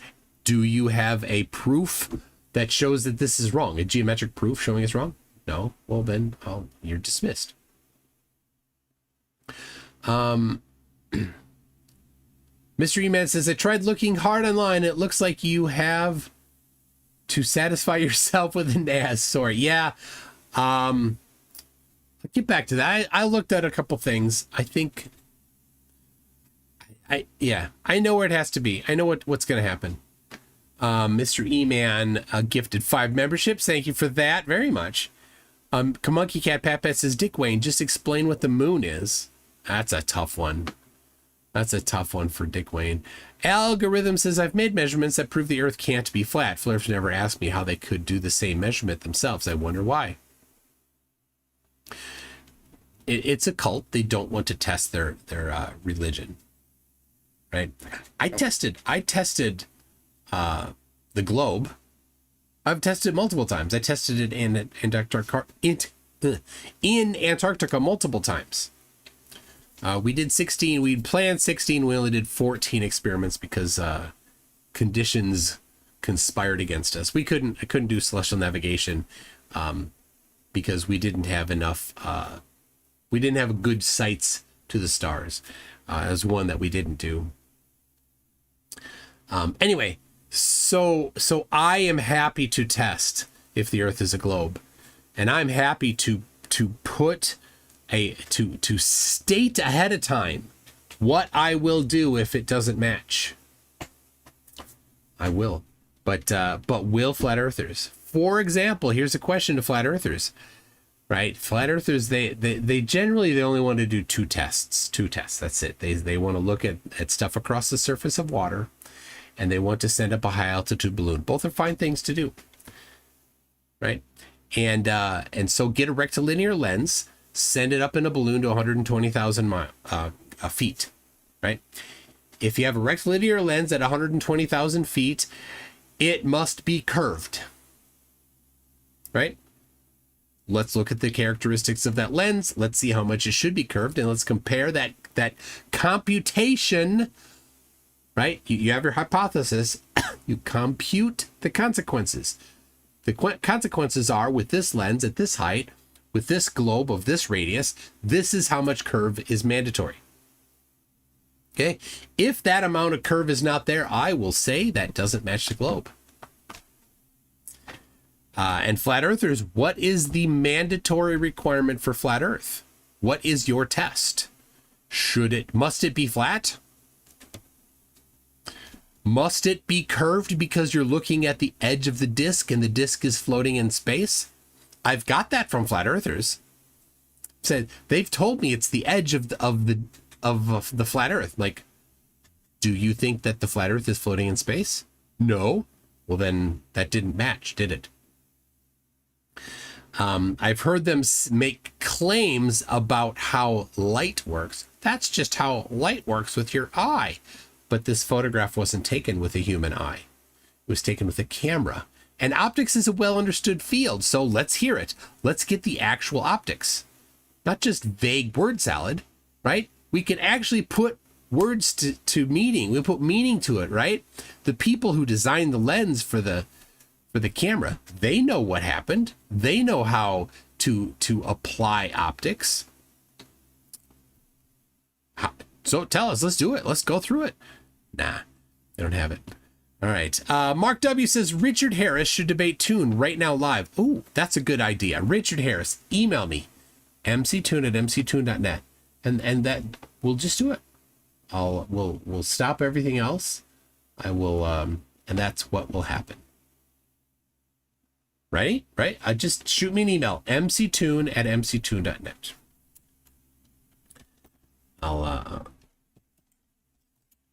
I'll even put it here. There it is. And you can bring forth your flat earth measurements, something that Nathan can't do.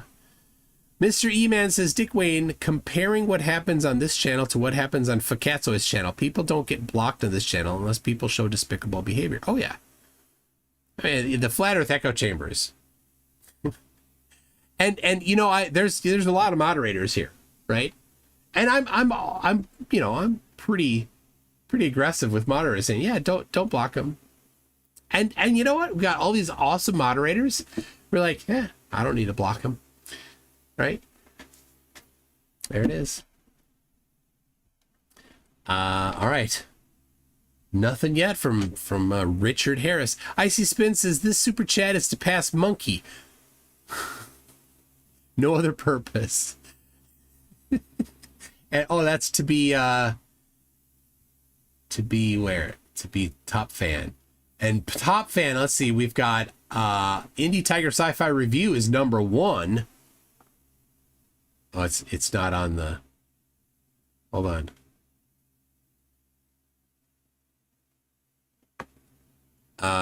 What? Let's go. Nope.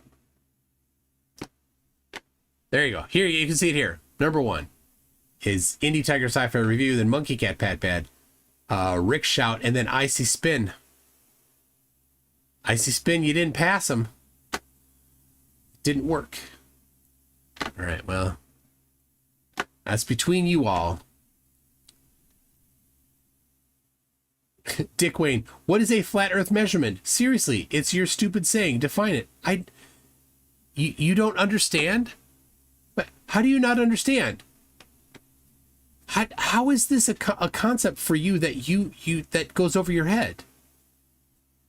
A flat earth measurement would be a measurement in reality that matches flat earth. So for example, flat earthers like to say that the surface of water is flat. Okay, that's a claim without evidence. You would need evidence for that. And what kind of evidence would be supporting evidence for the claim the surface of water is flat? That would be a measurement showing that the surface of water is flat. A flat earth measurement. How is this not something you can comprehend? That's a very, very weird inability to understand something as simple as that. So let me just give you a draw out an example for you of how that could be done. Right, here you go. Here is. All right. Here's the ruler. And you'll notice up at the top here, so I'm going to do 2 of them. I'm going to do, that one is flat, and this one be not flat. Right? There you go. So we've got 2 such spots. Now, here's what you would do. You would go to the surface there, and I'm going to start here because it's a little easier conceptually to get. All right, you set up your theodolite here. Right, this is one of multiple ways to do it. You set up your theodolite here. Right, and now you turn your theodolite so that it's 90 degrees from vertical. Right, theodolite measures these angles. Now you could potentially use an auto level if you wanted, and that wouldn't give you as much of a number as easily. Right? You'd need a measuring rod on the other side. Oh, these lines, that's because it's in focus. That's the camera showing edges. I don't know how to turn that off. I'm not going to try to turn it off right now. Okay, so then what you do, you say, well, I know how far this is above the surface. Let's say it's 2 meters. Right? Both of these. 2 meters. Right? And so then what you do is you go somewhere else and you set up a right, a target, right? That's 2 meters above. The dogs are coming in here. Hi, puppies. Hello. All right, that's hard to read. Sorry. And anyway, and then you go over here and you set up a target that's also 2 meters above the surface, right? And then when you've set up this this here at the theodolite, and you've set it 90 degrees. 90 degrees, right? You set that 90 degrees there, and you do the same here.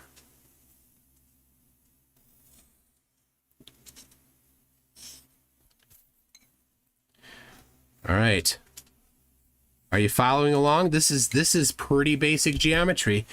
And so now this is your baseline. This is without yet considering refraction. And your step 2 would be, to get more precise, you would consider refraction. Anyway, so now you go and you say, okay, so this other thing that's 2 meters above the surface, the theodolite is 2 meters above the surface.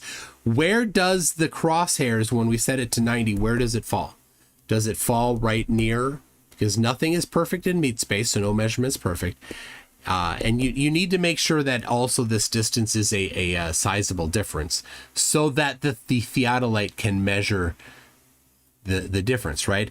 If a theodolite can measure 5 arc seconds,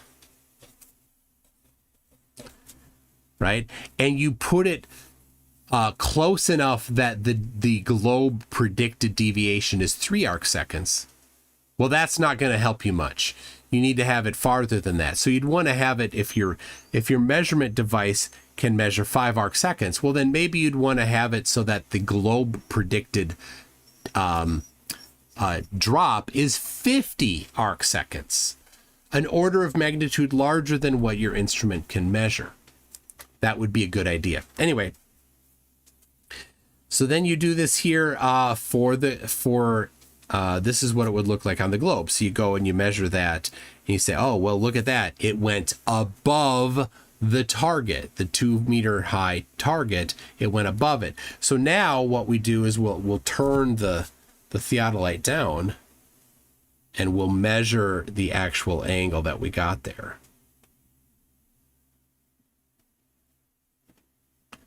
There you go. So there you go. You measure that angle and you say, oh, well, look at that. That angle there is 90 degrees and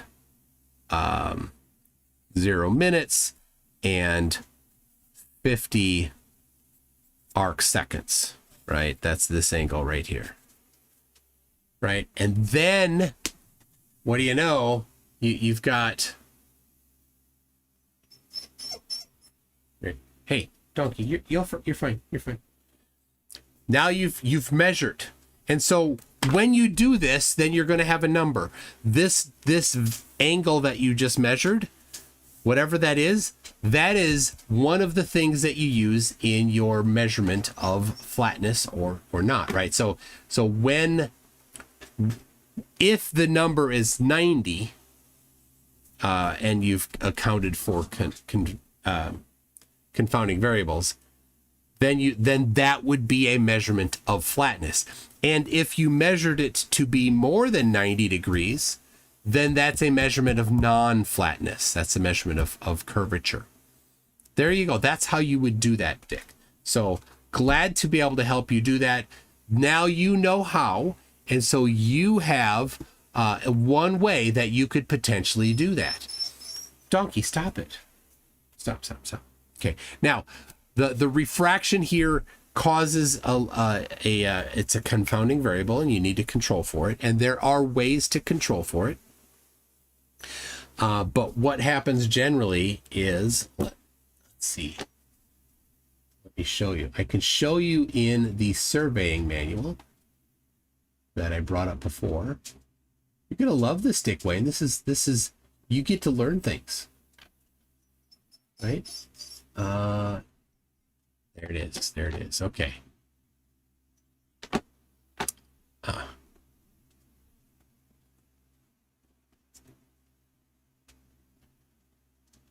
There we go. Okay, so here is, it's a little bit hard to see on the screen here to identify which is which, but here it is.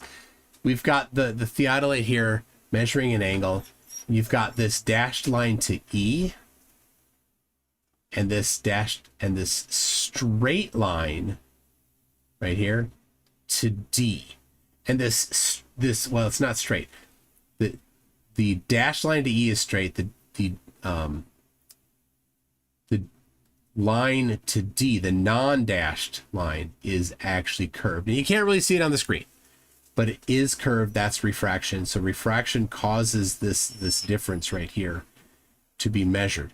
And so we know the effects of refraction. We know how to compute that given the environmental conditions, to increase our precision of it. And I'll show you. I'll give you a little hint. MCToon.net/refraction. I'll give it to you. Here you go. You got some homework, right? All right. Refraction effects quantified. So we've got this paper right here. Empirical modeling of refraction in trigonometric heights using meteorological parameters. Oh no, that's not the one. I'm sorry. It's farther down. It is this one here. Results of leveling refraction tests by the National Geodetic Survey. And so this particular measurement quantified the effects of refraction based on a few environmental factors. And so they got a baseline. They knew the actual elevation profile, and then they did these measurements here very precisely to know how much the refraction modified the angle. So they know how much it is based on the conditions. So elevation differences containing refraction errors. So they call it an error. It's a deviation from zero. So there you go. You can look that up. So you got some corrections. This is the method that they have to correct for these deviations. So there you go. Refraction equations. So there you can apply this. You apply this right here. You go ahead.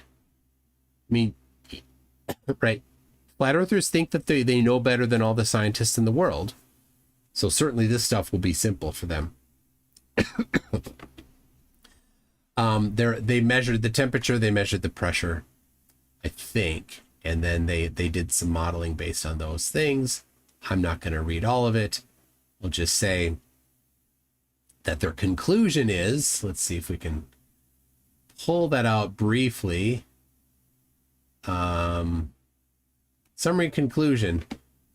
The Garfinkel, Kukamaki, and Kukamaki-Holdock reductions in the sum of the sums of the OS values for daytime were 98 or 99, 88, and 95% respectively. So I think gave X. There it is. Both the Kukamaki and Garfinkel equations gave excellent results for the test when used with observed temperatures. So what they're saying is that these particular equations are great ways to control for confounding variables due to refraction in the air. The choice of which equation to use may well depend on whether the surveyor wishes to observe 2 or 3 temperatures at each instrument station. And they actually have a picture here, right there, showing they're measuring multiple different temperatures at the station, right there, 19.7, 20.2, and 21.0. So there you go. There's no eyeballing here, Dick Wayne. It's like eyeballing measurements comes with great number of variables. So this isn't eyeballing. This is great. Most cannot be eliminated or isolated completely. This makes them what? Unreliable and subjected to opinions? No, not unreliable and subjective to opinions. This makes them have an error margin, just like every single measurement ever done in all of humanity. Every measurement has error bars. And this is how you quantify those error bars. Flat earthers want to do measurements and pretend that there are 0 error bars. That's the difference. So there you go. It makes it more reliable. That's what it does, Dick Wayne. It makes it a better measurement. And Andrea Huddle says, what are your thoughts on what's happening right now with the Southern Ocean? I don't know. I don't have any thoughts. I don't know what you're talking about. There you go. Indie Tiger Sci-Fi Review says, if flat earthers knew how to read maps correctly, they would realize that long distance routes works be curved, but they look at a polar projection and don't get that straight line on that map represents a curve. Yes. And they flat earthers often will use a non-globe to plot, to do a juvenile, like child's version of plotting a flight route. Right? There's a lot that goes into planning a flight route. A lot. Right? And then they take the wrong map. Right? They take a Mercator projection map. And they're like, I'm going to use this map. Don't use that map. Why would you use a Mercator projection map? I have an idea. Use hold on. Use one of these maps.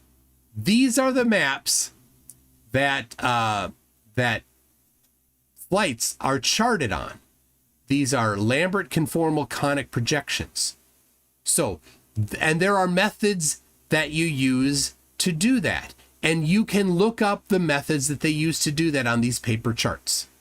And then you can go download these paper charts for free from the University of Texas. And then you could chart the route between wherever it was in the Far East and LA and see, was it close? Was the flight route on the globe map correctly charted? Was it closer to Hawaii or Anchorage? Flat earthers don't do that because they're not interested in getting things right.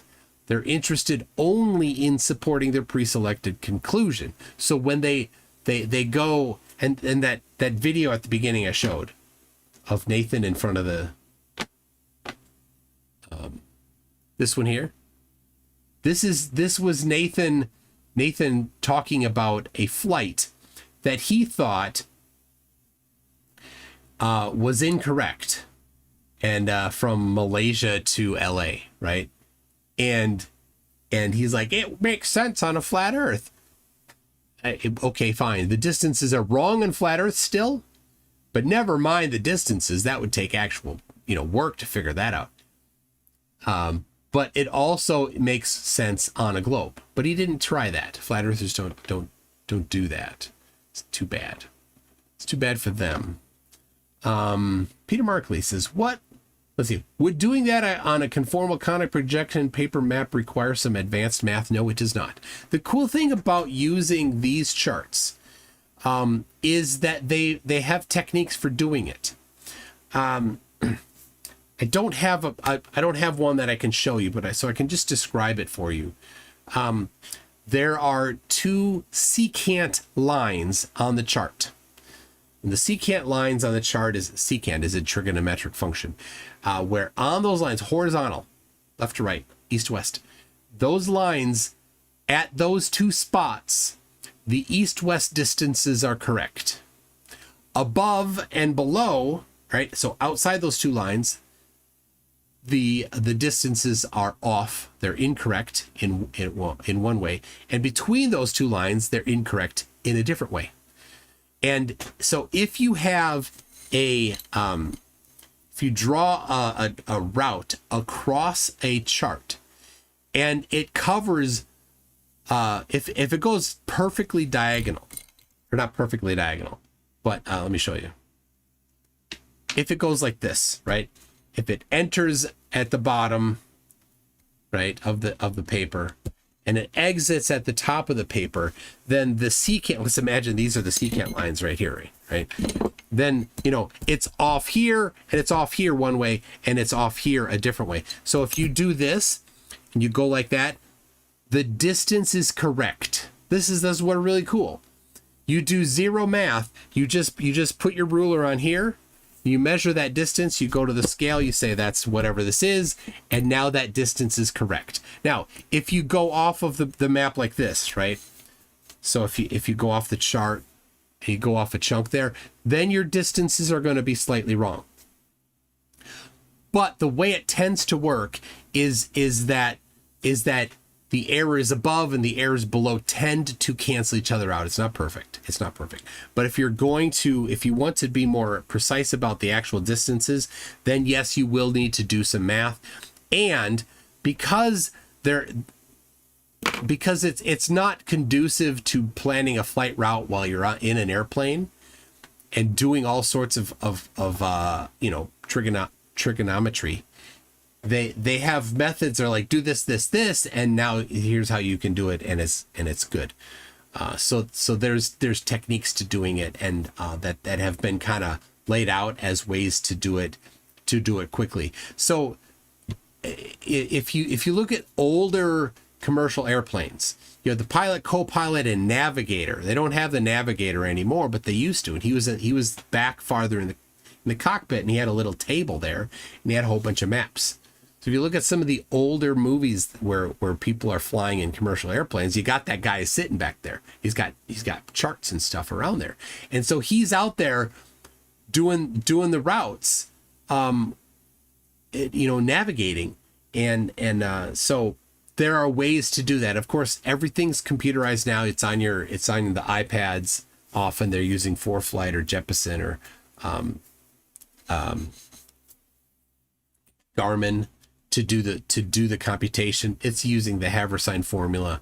It's all cool stuff there. But yeah, anyway, sorry, Peter Markley. That seriously, how many years ago did I do this? 2018.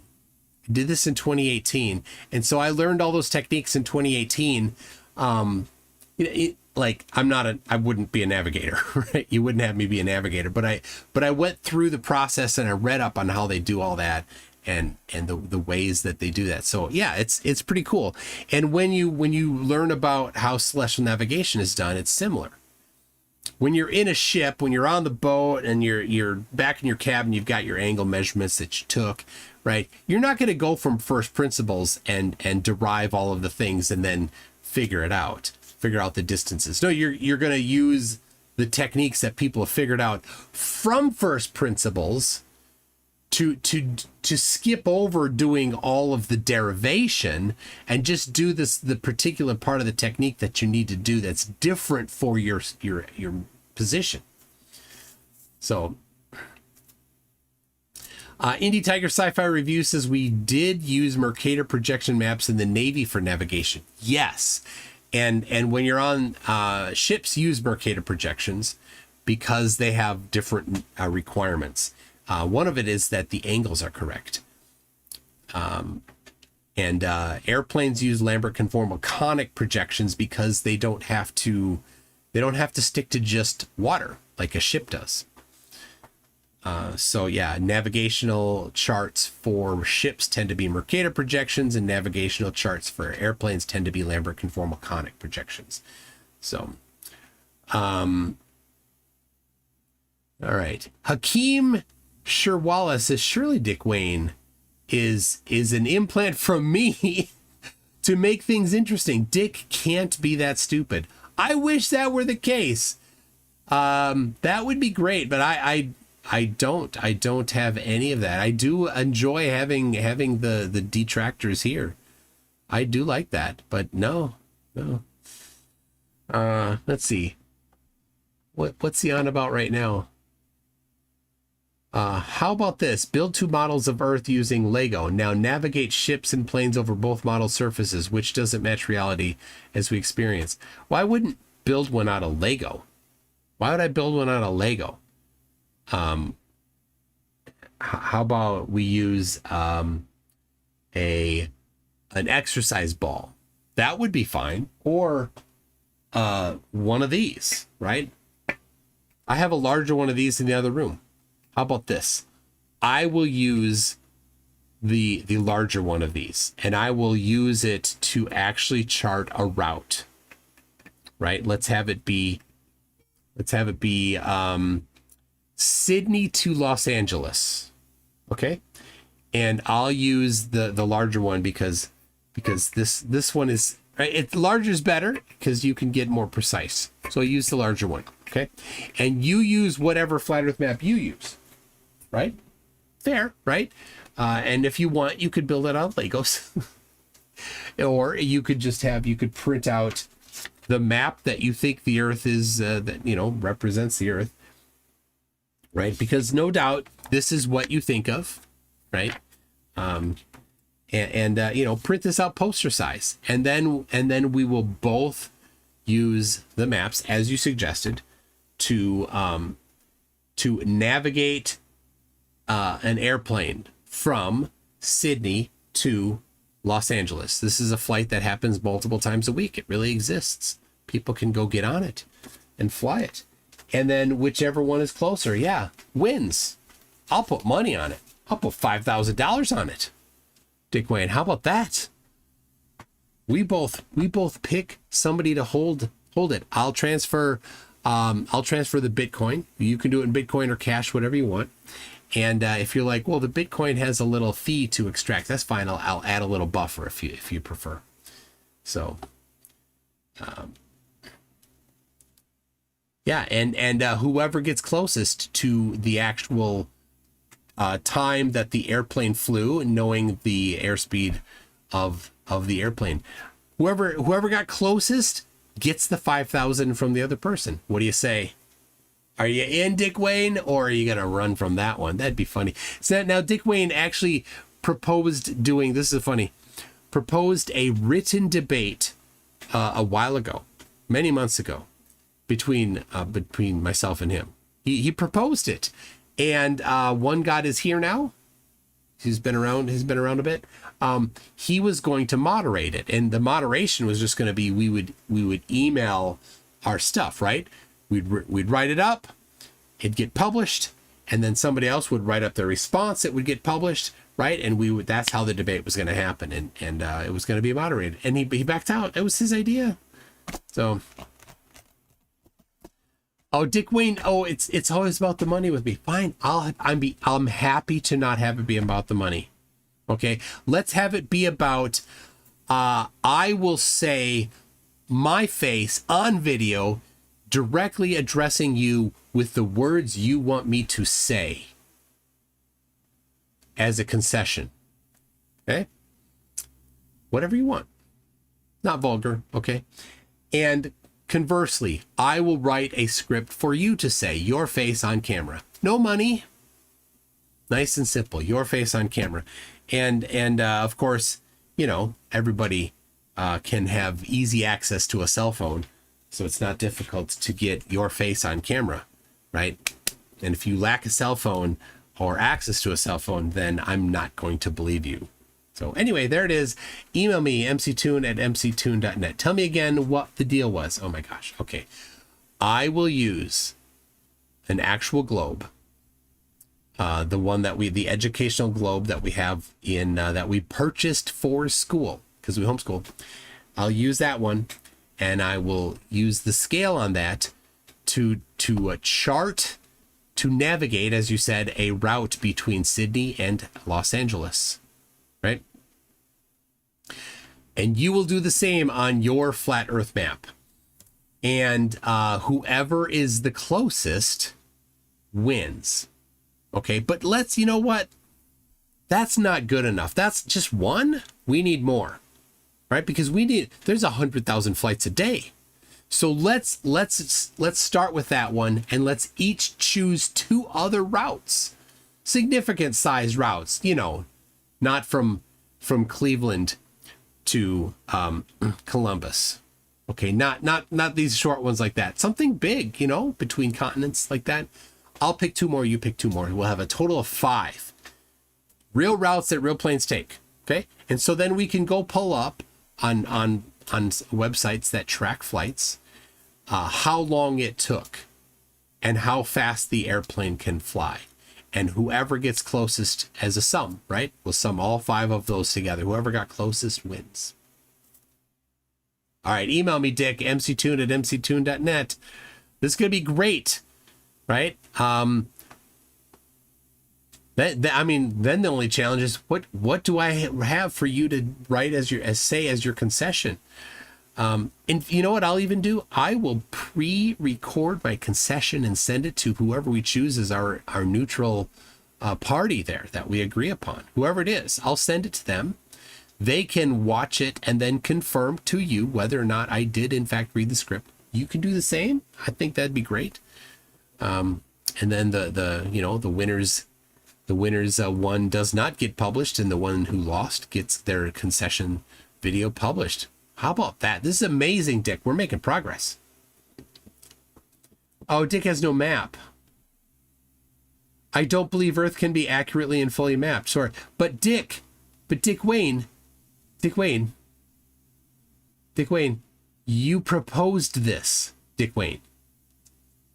This was your proposal, Dick Wayne. Right here. Build 2 models. That would be, one model would be the globe, and the other model would be the flat Earth. Your model. Call it a map, call it a model. Let's call it a model. This was your idea. What the hell is wrong with you that you're running away from your own idea? And on top of that, your religion of, I don't believe Earth can be accurately and fully mapped. But Dick Wayne, we will be choosing flights that actually exist, that humans actually fly. Since there's no money involved, I won't propose that either of us go fly it if there is a question, right? But I am willing to do this for money if you insist on people flying it, right? It's got to be enough money, right? Yeah. He listened to me and realized he couldn't win. Yeah. He realized he couldn't win. He wants to make them out of Lego. Oh. He realized he couldn't win. And that's it. And that, because Flat Earth has no map, Flat Earth has no model. And if you have no map and no model, yet there's 100,000 commercial flights a day, well, then you're done. You don't have anything. You came to a horse race without a horse, without a jockey, without even paying to enter, without even putting your name in to participate in it. And then after the race is done, you're like, hey guys, I won. I totally won, guys. Like, nobody beat me. You didn't even race. Well, because I don't have a horse, but this is a horse race. Oh, but I don't. Did you miss the part where I said I don't have a horse? But this is a horse race.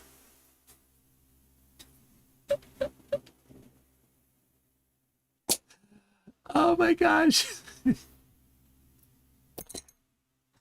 All right, flat earthers. I mean, what a bunch of losers. Like, he's been a flat earther. He claims he's been a flat earther for more than 12 years. And this idiot doesn't have a map. He believes with zero evidence that the earth is flat, and he can't even produce a map, even though I can produce a map and 100,000 flights a day use it. They're all wrong.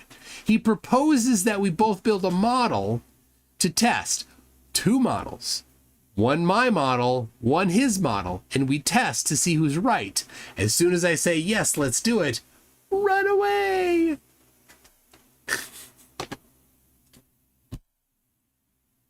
Like, it's not possible for somebody to manufacture somebody a position that is more embarrassing for Flat Earth than Dick Wayne has just done. Think about that. Flat Earthers aren't sending their best, folks. This is what's the problem, Matt Rock. This is their best. He's tied for best. No map. Right?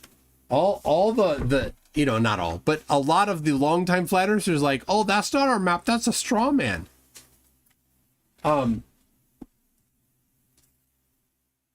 So he's tied with the best. No map. Yeah. They need to be Lego models. Yeah, they have to be Lego models. It's so dumb. It's so dumb. Oh my gosh. I mean, you could build a Lego model of the globe, and you could build a Lego model of flat Earth. But you know what? The same thing will happen. You put a scale on it. You measure. The globe will win every time. It's so dumb. Oh my gosh. Oh my gosh. Mikey Smith published. Oh my gosh, what is this? All right, we're gonna look at this one here because we're all over the place tonight. All right, guys, Astronomy Live. He is 100% confirming that this is a recording off his phone of a supposed star that he recorded through his telescope. This is like a 3-second clip of a video that he created off of his phone.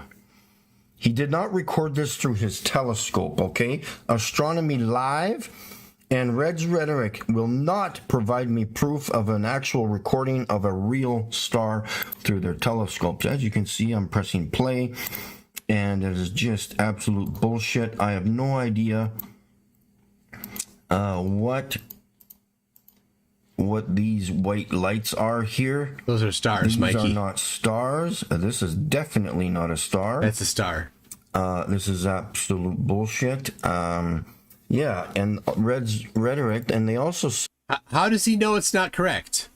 What was his measurement that he used, his education, his analysis? How did he determine whether or not that was correct? Sent me... let me go to my inbox. They sent me a pathetic little video here, and I will be sending this. Oops, I'd already downloaded it, so whatever. Anyways, this is a supposed video, or however they say, time lapse, blah blah blah blah blah, of of a cartoon, I guess. Of a galaxy. And these are supposed to be thousands of light years, or even I think he said millions of light years away. Yes. This is supposed to be a different galaxy. Yes. Millions of light years away or thousands of light years away. I'm not sure exactly what's going on, but absolute bullshit. So he created this into a video too, of like a 2-3 second video there. I'm not sure exactly what's going on here, but yeah. All I know is... But Mikey, how did you determine it wasn't real? They will not show me a video of an actual star. But they did. You played it earlier. Hold on here. Let's...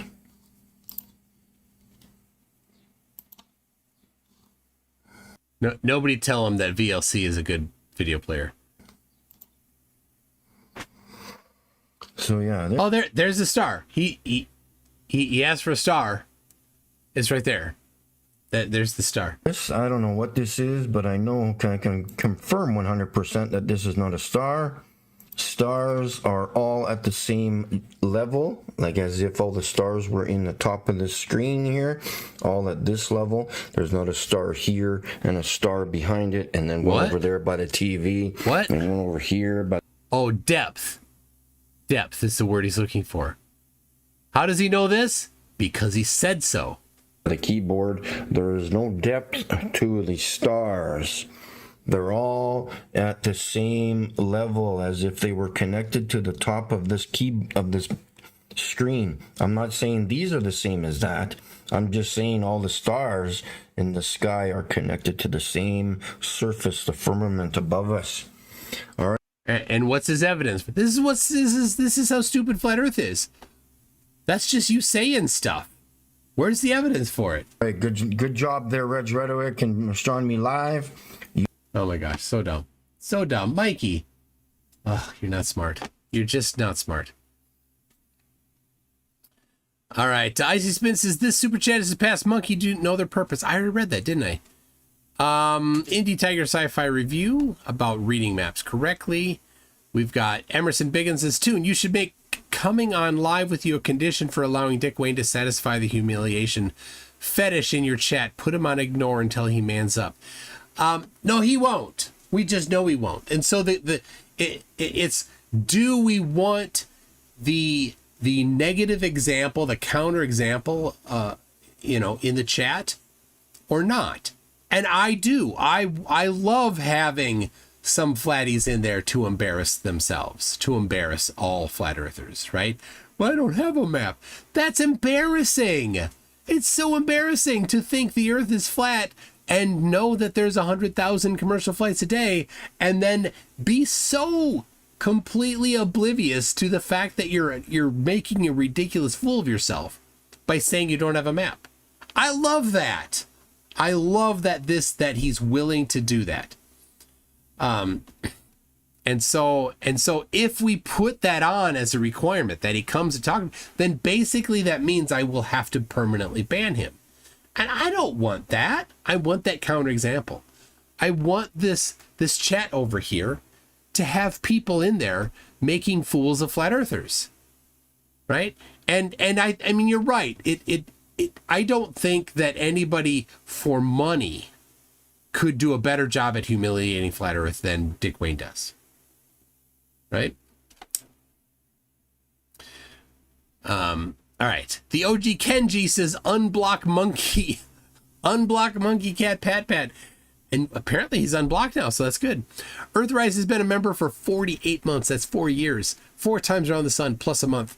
Says Richard Harris is melting in the dark. Oh, poor Richard Harris. Indie Tiger Sci-Fi Review comes on and says, MCToon Live, I'm truly honored to accept the award of Top Fan. I would like to thank the other contestants for pushing me to the greatness, and I must thank my family for the support.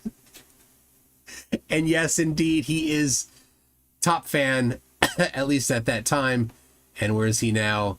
He is still there. Let me find oh, you don't want to see that face. That's not what you want to see. That's not a face you want to see either.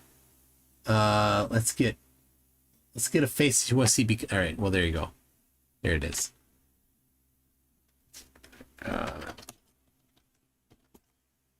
There you go. There's the face we're gonna see, and there. While we look at Indie Tiger Sci-Fi Review being number 1, then Monkey Cat Pat Pat, then Rick Shout, 8366, then Icy Spin. There you go.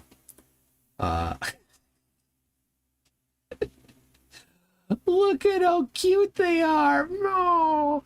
All right. I promised Nathan whining about WItspit, and we're gonna get there. So hold on, that's next. Eduardo Ferrero says, please be soft on our flirs. Lately they are scarce. They should be granted endangered species status. Yes.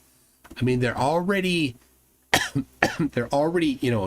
not doing well upstairs.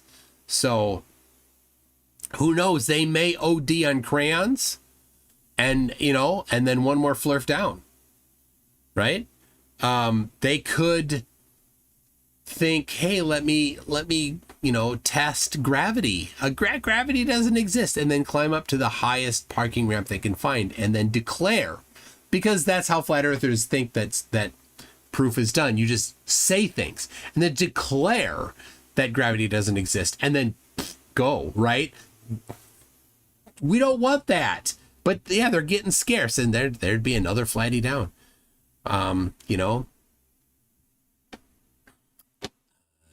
Anyway, Todd's Tech-Tail says Nathan constantly measures something flat. His wife must be so disappointed. Meat Permits Tad says all good physical models are made from Play School. Yes. Good job, Dick Wayne. General E. Shady says Dick sucks. Richard is a cranium. Flurfs need a swift kick to reboot. Then again, what are we rebooting? 3 brain cells? Yeah, that's about all they got. What are they gonna do? Right? He actually said. Seriously, he actually said he has no map. And completely oblivious to how ridiculous that is for him, to how much of a perfect loss that is for him. Okay. So here we have this video here. And at 14:26, I need to jump ahead to 14:26. So this portion here, I'm not going to play it, but in this first section here, Nathan is talking about, he's whining about how YouTube is censoring him and he's not getting the views he used to. Or maybe it could be that he's just a toxic piece of filth who doesn't let anybody debate.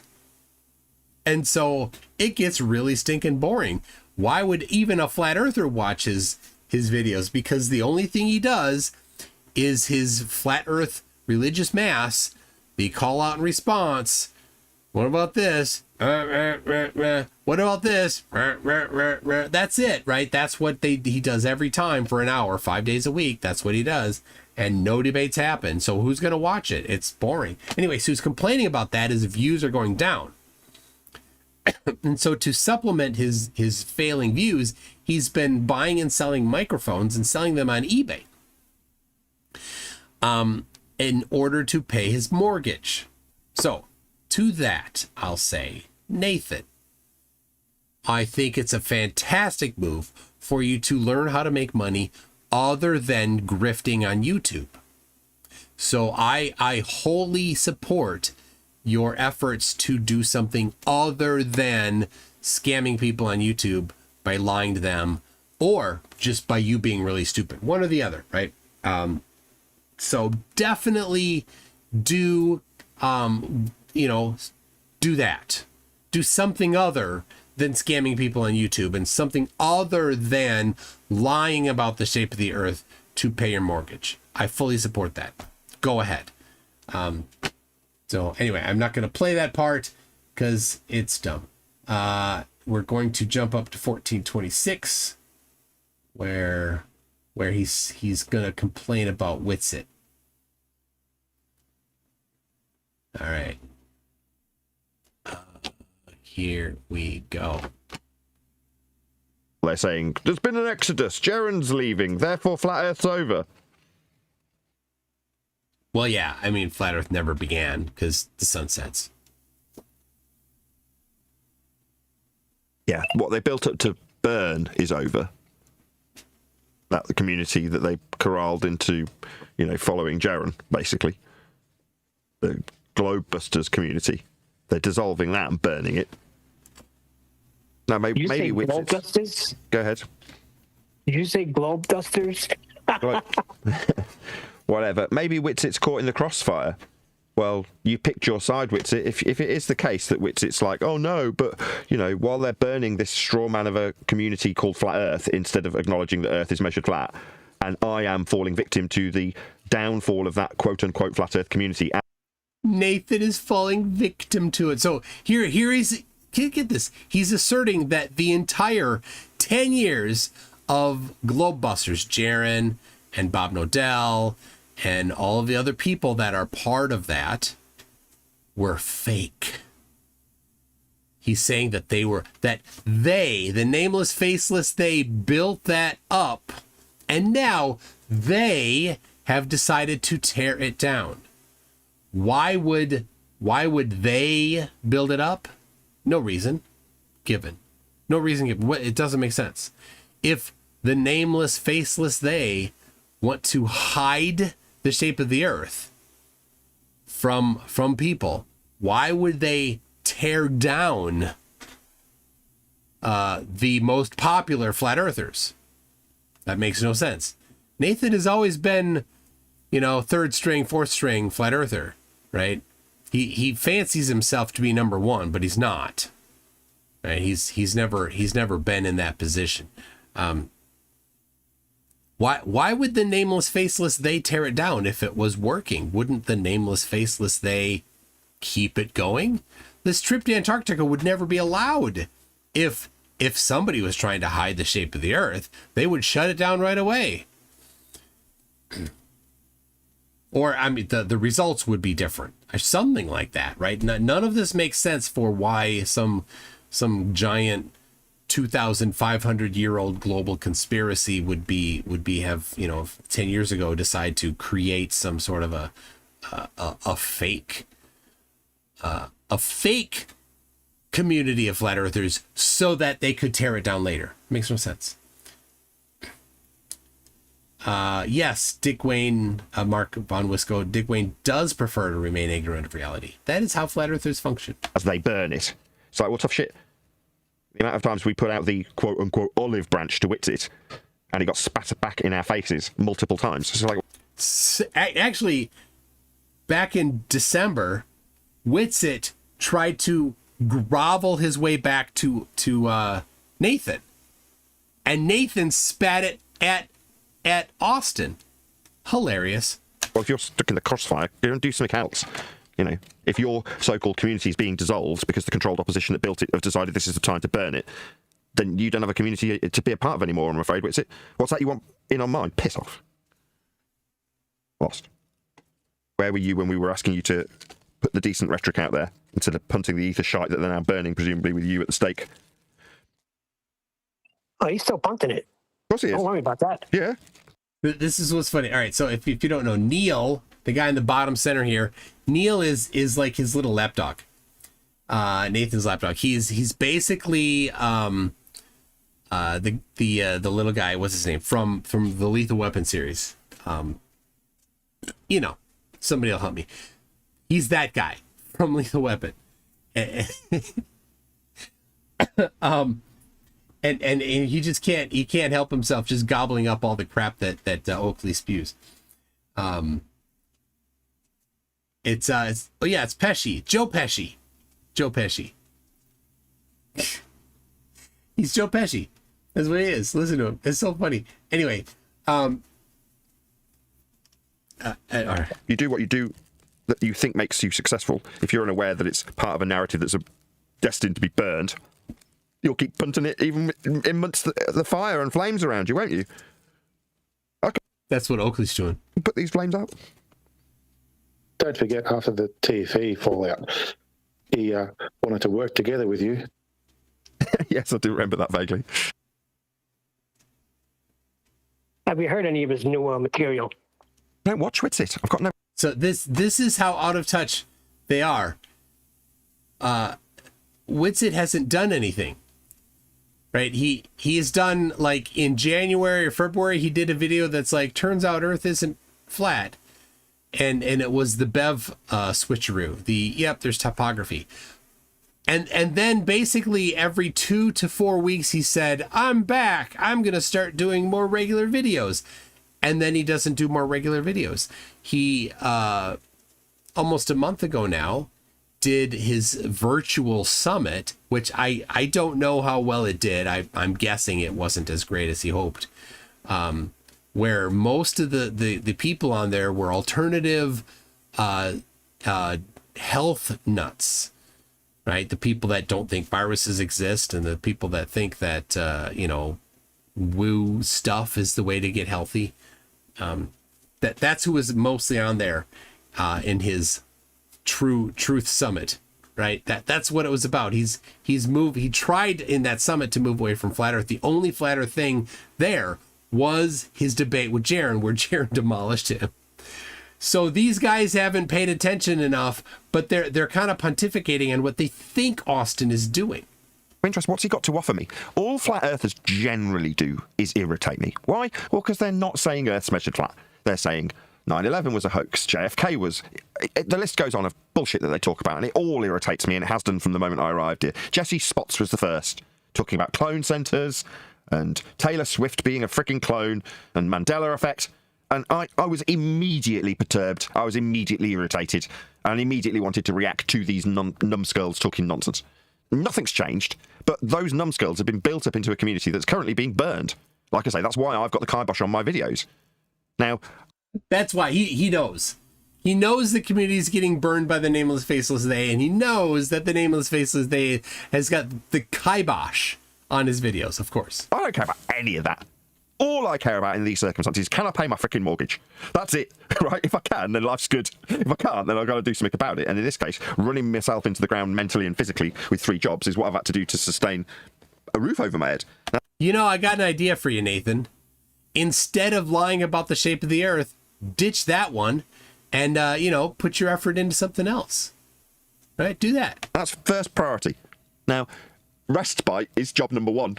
This, right? I keep putting myself on camera to remind myself that I'm actually most relaxed when doing live streams. So most people are terrified of doing stuff like that, right? They'd rather die than address a general public audience, right? That's literally what people have said to me. Oh yeah, I'd rather jump off a cliff than address a public crowd. Okay, fine. For me, I never get a moment to myself. It's probably the most relaxed I'll be all day when I'm live. Well, you should review the beginning of his video. He'll even irritate you more. He's claiming victory with the one saying that he knew all along it was an affirmative consequent. He was always telling everybody that. Oh, whatever. I don't care. WItspit's not going to do anything for me. As selfish as that sounds, we tried to help WItspit, right? We wanted WItspit to be on our side originally when we were approaching him. And like I say, he just spat it back in our face. The moment he started seeing the deck of cards or the house of cards crumbling, he comes running over saying, oh, yeah, I want to be... I'll get lost. That's my... It was hilarious when WItspit came groveling to Oakley, because Oakley is WItspit's Papa Flurf. That's what's... I love the infighting. Like, WItspit desperately is like, he tries to use all of his tactics. That's cute. He was telling me how he'd be getting the receipts. I remember that too. Oh yeah, you're going to gather up the receipts, are you, Tosser? Now he's saying the information he has now. I wouldn't be talking about him. You're going to get sick. Me? Yeah, whoever's talking about him, with this hippy-dippy information he has, it's going to cause you to become physically sick. He's a hippie, man. Yeah, whatever. They need that kind of crowd to be punting flat Earth, right? He's been picked as a useful idiot if he is actually afflicted by these. Wow.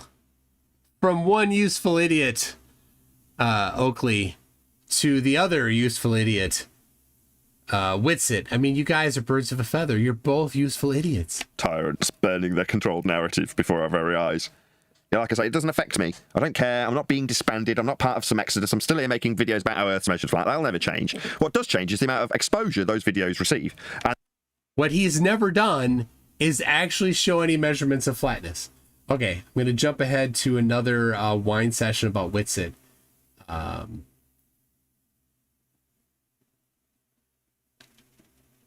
Let's see, is this right here? To anything flat Earth. So if you happen to be putting it out and you are the reverse of me, the antithesis, you're a Mike channel who happened to put out a flat Earth video, yeah? You'd have the same, but in reverse. That flat Earth video would get absolutely no traction. It would be censored to all frig. Well, me, I've actually got a little bit of free reign to talk about microphones. Because obviously that's what I do on my flat Earth, basically a completely flat Earth channel. But if you look at the stats, you look at a 3-minute mic video and it's outperforming my live stream. So yeah, I know what's going on. It's pretty bleeding obvious. And when you see the same effects on the second channel, regardless of how good the material is. It's not good material. It's you saying the same thing over and over. Earth measured flat, but not having any measurements. But yeah, I'm censored. There's no other way to describe it. It is just flat out censorship.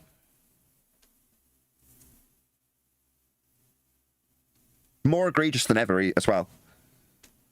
Do we want to carry on with WItspit? I know you said I should just do like 2 more minutes of it, but it's enraging, Neil.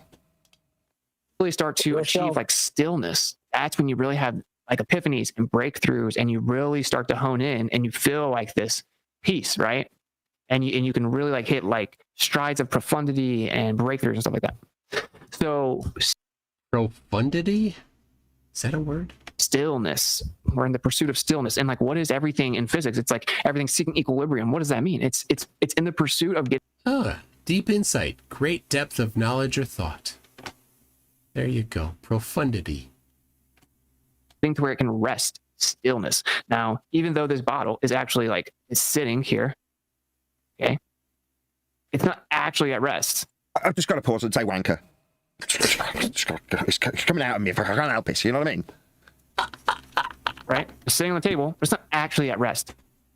It's not true. So you're now going to contradict the last 25 to 30 seconds worth of material that you put out into the realm of your audience by saying, well, it's not really at rest.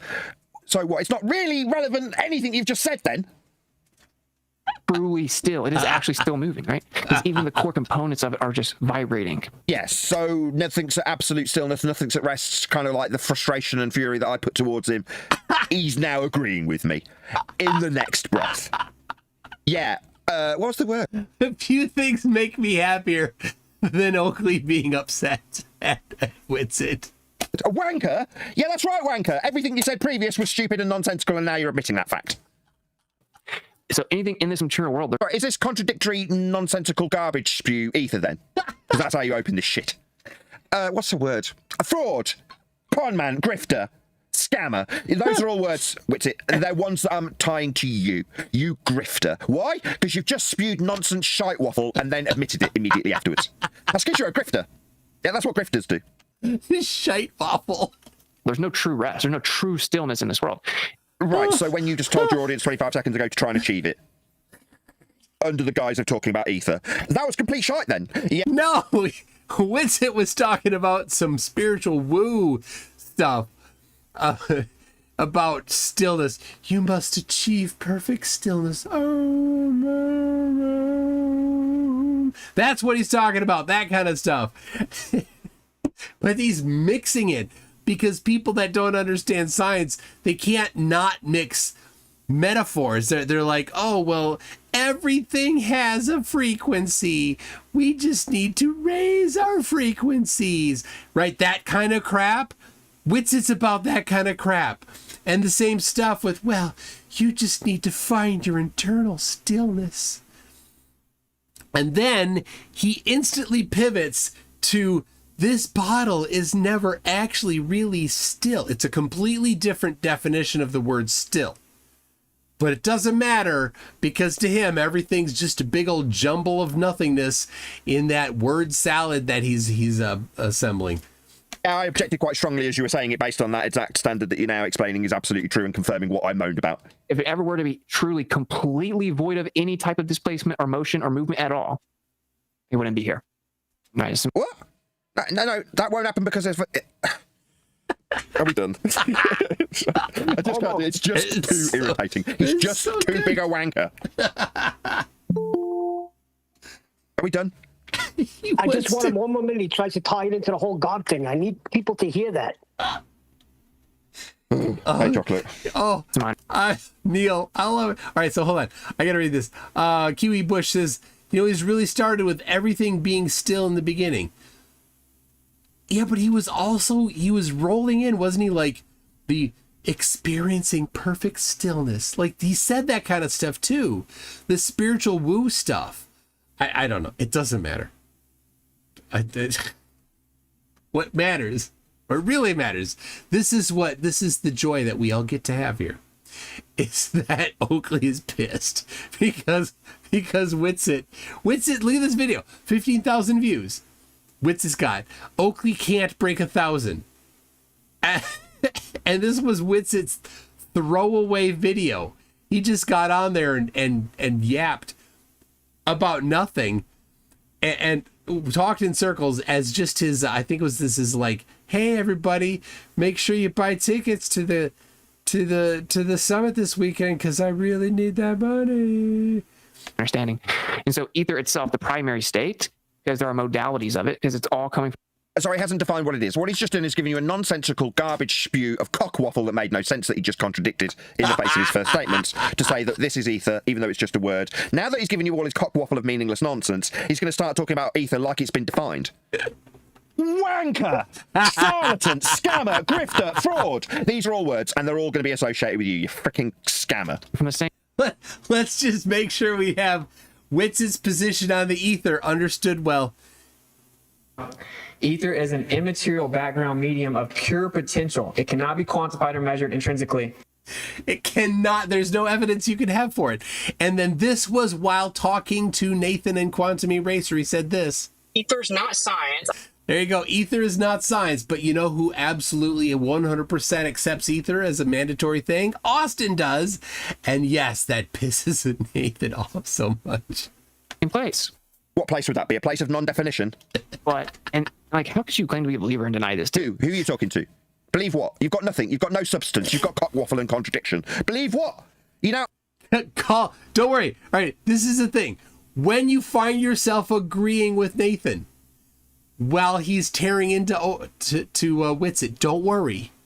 This won't last long. He's gonna flip it around in a minute, and you're gonna disagree with Nathan. It's okay. Remember, who do you root for, Nathan or Austin? Neither. You root for the fight. Opening this up to me, I don't believe a single frigging word you say, and based on what you've just spewed, I'm calling you a grifter. It's also weird. What's weird is how you get away with this shit. Yeah? How it is that you've got double the subscriber count, and this has managed to get 15,000 views. He's so bitter about it. It's because you're a freaking shill. Yeah, I'll struggle to hit 500 views on this live stream, so it really doesn't matter what I can say. I can say whatever the hell I like, really. Because I'm not reaching anybody. This is what's reaching people. This total nonsense. Because that's what they need flat earthers to be, right? Nonsense spewers. They don't need them to be me, or Neil, or Brian. And just for reference, there's 500 of you watching this right now. Nathan won't break 500 views on that video. He'll probably get a little more, to be fair. But he won't break 1,000. But thank you to every one of the 512 of you for being here to enjoy Nathan cry that Austin gets more views than him. Iron or Kiwi or Adam. They don't need that to be flat Earth. I was talking about Earth's measured flat. They need it to be this. So you need to be still. You need to meditate because you need to achieve stillness. But there is no stillness. So that's ether. Who would deny it? You freaking grifting, scamming con man. But anyway, so perfect stillness, and then what the perfect stillness you've just said we can't have? Just unsubscribe from it. The man's a con artist. Good. No, I was just laughing. It's a contradiction. A disturbance in that stillness. So, like, imagine the most perfectly still lake or body of water. You can't have one. There isn't such a beast. There's no such animal. At a fundamental level, you just disclaimed it. So after disclaiming it, you're now back onto your cockwaffle that you contradicted and said wasn't possible. Know when you're being conned. If you're an audience member and you're watching this shit and you're subscribed to WItspit, just unsubscribe. He's just a con man. He's conning you. There's no other words for it. Can you describe how he's just... Don't worry, I'm not subscribed. ...justified the very thing he said that can't exist as now being in existence in an example as a definitional part of ether? Do you not see how nonsensical this is if you're an audience member? Water ever, and then like you just got to find your words to pump your bullshit. If the creator's like snapped his fingers, or but you're talking about the stillness of a lake that can't be still at a fundamental level, and now you're talking about someone snapping your fingers. He could say anything, couldn't he? Now me, you say the creator. Like, you know, in Jurassic Park, when all of a sudden the glass of water starts to move because the dinosaur steps closer to them. Imagine just envisioning in your mind, you see the water, and then it just like starts to ripple just the slightest amount. It's like, I'm just going to do it because it's driving me absolutely bonkers, right? This guy has got 43,000 subscribers. He's been here half the time I have. He's nonsense waffled his way into this position. Earth's measured flat. Every measurement of Earth's flat. If you were on the fence and you didn't know what to believe, it isn't a belief. It's how Earth's measured. It's flat. He's so angry. He's so angry. I love it. And in his anger, he goes to his mantra. He goes to the dogma. No measurements. He just doesn't have a single measurement. When you ask him where's the measurement, he says that this measurement is just him saying that there's measurements. That's it. Video will probably only get 500 views. This shit that WItspit is waffling, it'll get thousands. Why? Because he's talking like he's talking. Total nonsense that makes no sense. Give the man thousands of views. How many's it add? 15,000. Okay, material world. That's what I think. That's static electricity. So anyway, you have none of that made any sense. Have the canvas, the stillness, the primary state. None of this makes any sense. This is all stupid cockwaffle. And then any type of disturbance within that actually gives you this physical material world. And the disturbance within the vibration, like in Jurassic Park, gives us the material world. Grifter, scammer, conman, wanker. Those are words that you can associate with WItspit based on this example. This specific example that's happening right now are the reason I'm calling him a fucking grifter, because he is. And then the physical phenomena within that, right? But what physical phenomena? The physical phenomena of Jurassic Park dinosaurs stamping to make glasses of water shake. Wanker. Static electricity, magnetism, electricity. So now he's throwing in static electricity and magnetism. Those two things weren't on the roster up until this second, so they're just spurious. They've been thrown in for good measure. They're meaningless, nonsensical words that have been thrown in after giving you a description of dinosaurs making water shake. Light, right? Like the perturbation within the ether. It's a perturbation from the ether, the word that's just a word that is describing stillness that can't exist. That's what you've got so far. Just read your poem, Nathan. I love this so much. It's so good. You want me to what? You might as well just read your poem that you wrote. I'll dig it out. Disturbance, and you have visible light, non-visible light, and just all based on different frequencies or vibrations within that initial primary state of stillness, or they're vibrations within an initial state of stillness. That's a quite literal contradiction in terms. Wanker, conman, grifter, scammer, give him 15,000 views. Inertia. If I got 15,000 views... He's so jealous. He's so jealous. It's just so... I love it. Keep being jealous, Oakley. I wouldn't be struggling to pay my mortgage. I'd get the ad revenue from this video. Right, if this video, the one I'm making right now, putting my time and effort into, got 15,000 views, I wouldn't have to have 3 jobs.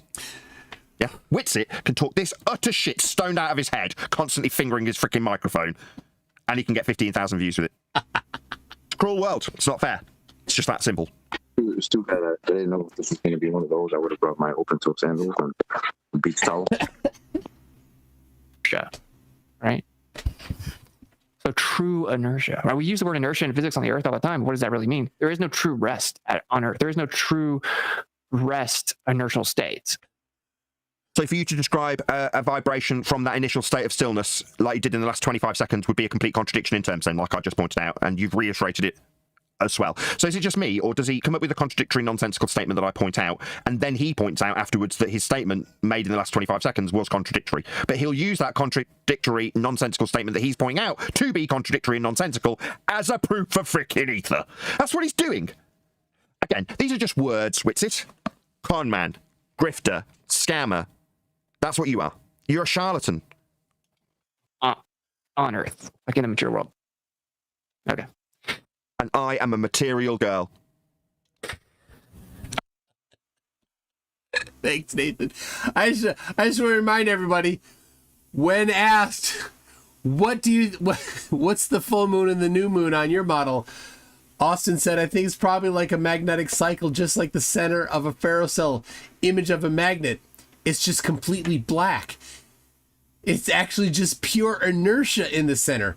The ferrocell image of a magnet, it actually goes into its inertial state, then charges back up, and once it's become like etherically displaced again, you start to see it charge up throughout its cycle, then it goes back.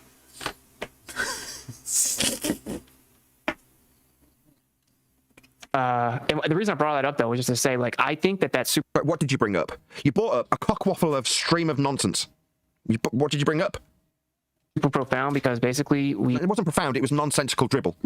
We come out the womb, and really we start before that. We've gone from water being shaken by dinosaurs, stillness that we can't have, to the birth canal. This is called a non sequitur. And so, like, if you really think about like where we're coming from the birth canal in this instance. From like a metaphysical state, because no, birth canal. No, being in the birth canal is not metaphysical. Let's just do it again. I've got to do it. I've got to do it for my audience's benefit. These are just words: shill, scammer, charlatan, grifter, conman, cockwaffler. Yeah, these are all words that you can now associate with this particular cockwaffler, Whitsit, because that's what he is. Say again. Turkish prisoner. Turkish prisoner. What? I don't think that applies. Obviously, there's the spark, and you have consciousness. What's that? Is that the stillness or the non-stillness that we can't have? Which is it? Right? And so, no, I've got a query. So then you have this like this moment. And all right, so back to the. So you have this consciousness, right? I was like, isn't he talking about the spiritual woo nonsense stillness? The just feel the stillness, right? That thing, that right, like he's come back around to that, and he's wrapping it back in. I think that's what he's talking about. That becomes a physical interaction where our consciousness becomes a physical interaction, does it? We have this moment where that happens. Do we? Let's just do it again. Why not? Seems appropriate. Conman, grifter, charlatan, scammer. These are all words you can associate with this particular conman and grifter and scammer and con artist. That's what he is. He's talking complete nonsense. He's a grifter. Give him 15,000 views. Now you are conceived. No, I wouldn't call it recollection.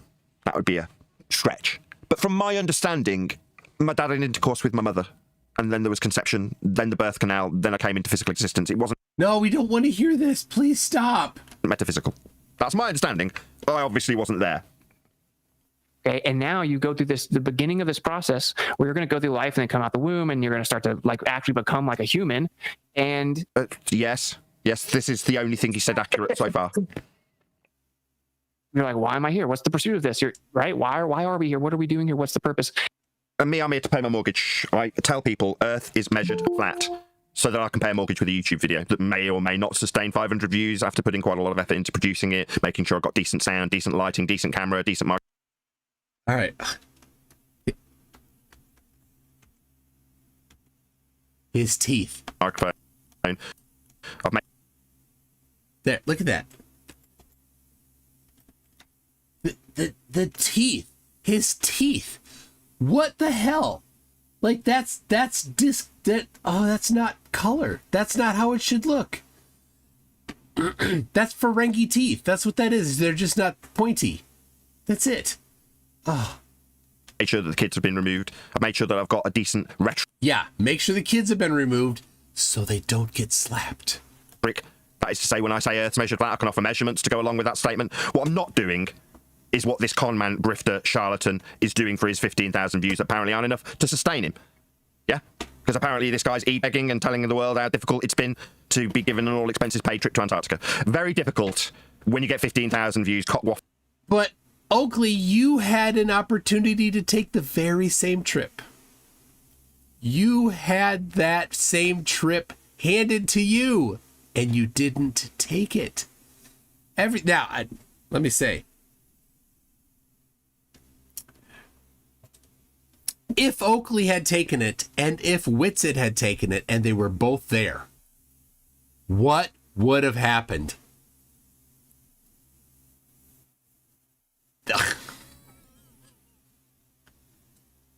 Like if they started fighting, I'd be like, oh, this is good. Make sure you get the good lighting. Yeah, this angle's better. What? Can you do that again? That's what I would have been doing. I gotta live stream this, guys. Wait until I start the live stream.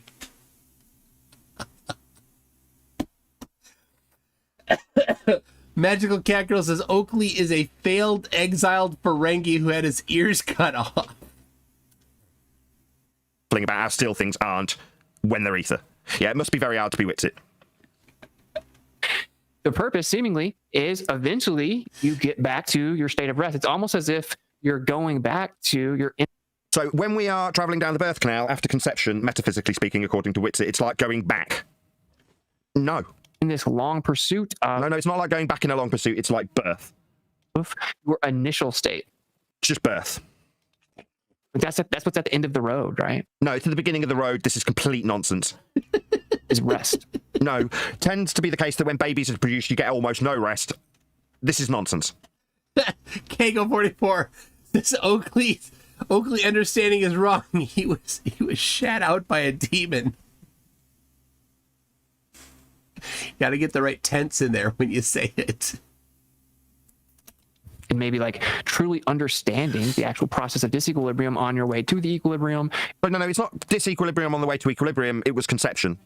Penis meets vagina, ejaculation. No, sperm meets egg, don't want to hear conception, you talk about that. Growth of baby, traveling down the birth canal, and then life. The last. Yeah, those are the things that actually occur, unlike the absolute tripe and nonsense cockwaff. All right. Yellow Bastard was never a dude better named, although ugly. Malodorous, perverted yellow bastard might be more accurate. Who knows what foul wind blew him into Sin City, although it may just have something to do with Hartigan and Nancy and that thing that happened all those years ago. In the end, you see, it all comes back to that. I don't know what this is from, but that's Oakley. Yes. Oh my gosh. It's so Oakley. Oh my god. All right, I gotta drop that in my Evernote. Oh. All right, hold on. There it is. I gotta find Oakley. Man. Whew. I'll leave that up. Clems says, stop. I don't want to hear about sex stuff from Oakley. No. Because I can't. Oh, James Robert Black says for $5 Ferengi teeth. Oh yeah, that's it. It's so so gross. Jack Fetter says, imagine Oakley's voice as your auto navigation. Yeah, and then if you take a wrong turn, he berates you for the next hour. Clems says, I'm asking myself what it feels like to be a wanker. I don't know. I'll make sure I didn't miss any. We got Mark W says, remember when nobody could go to Antarctica? That's right. Nobody could go to Antarctica.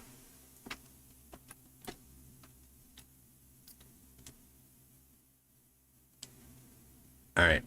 I'm reloading it. There we go. The memory is going wacky. There it is. Back.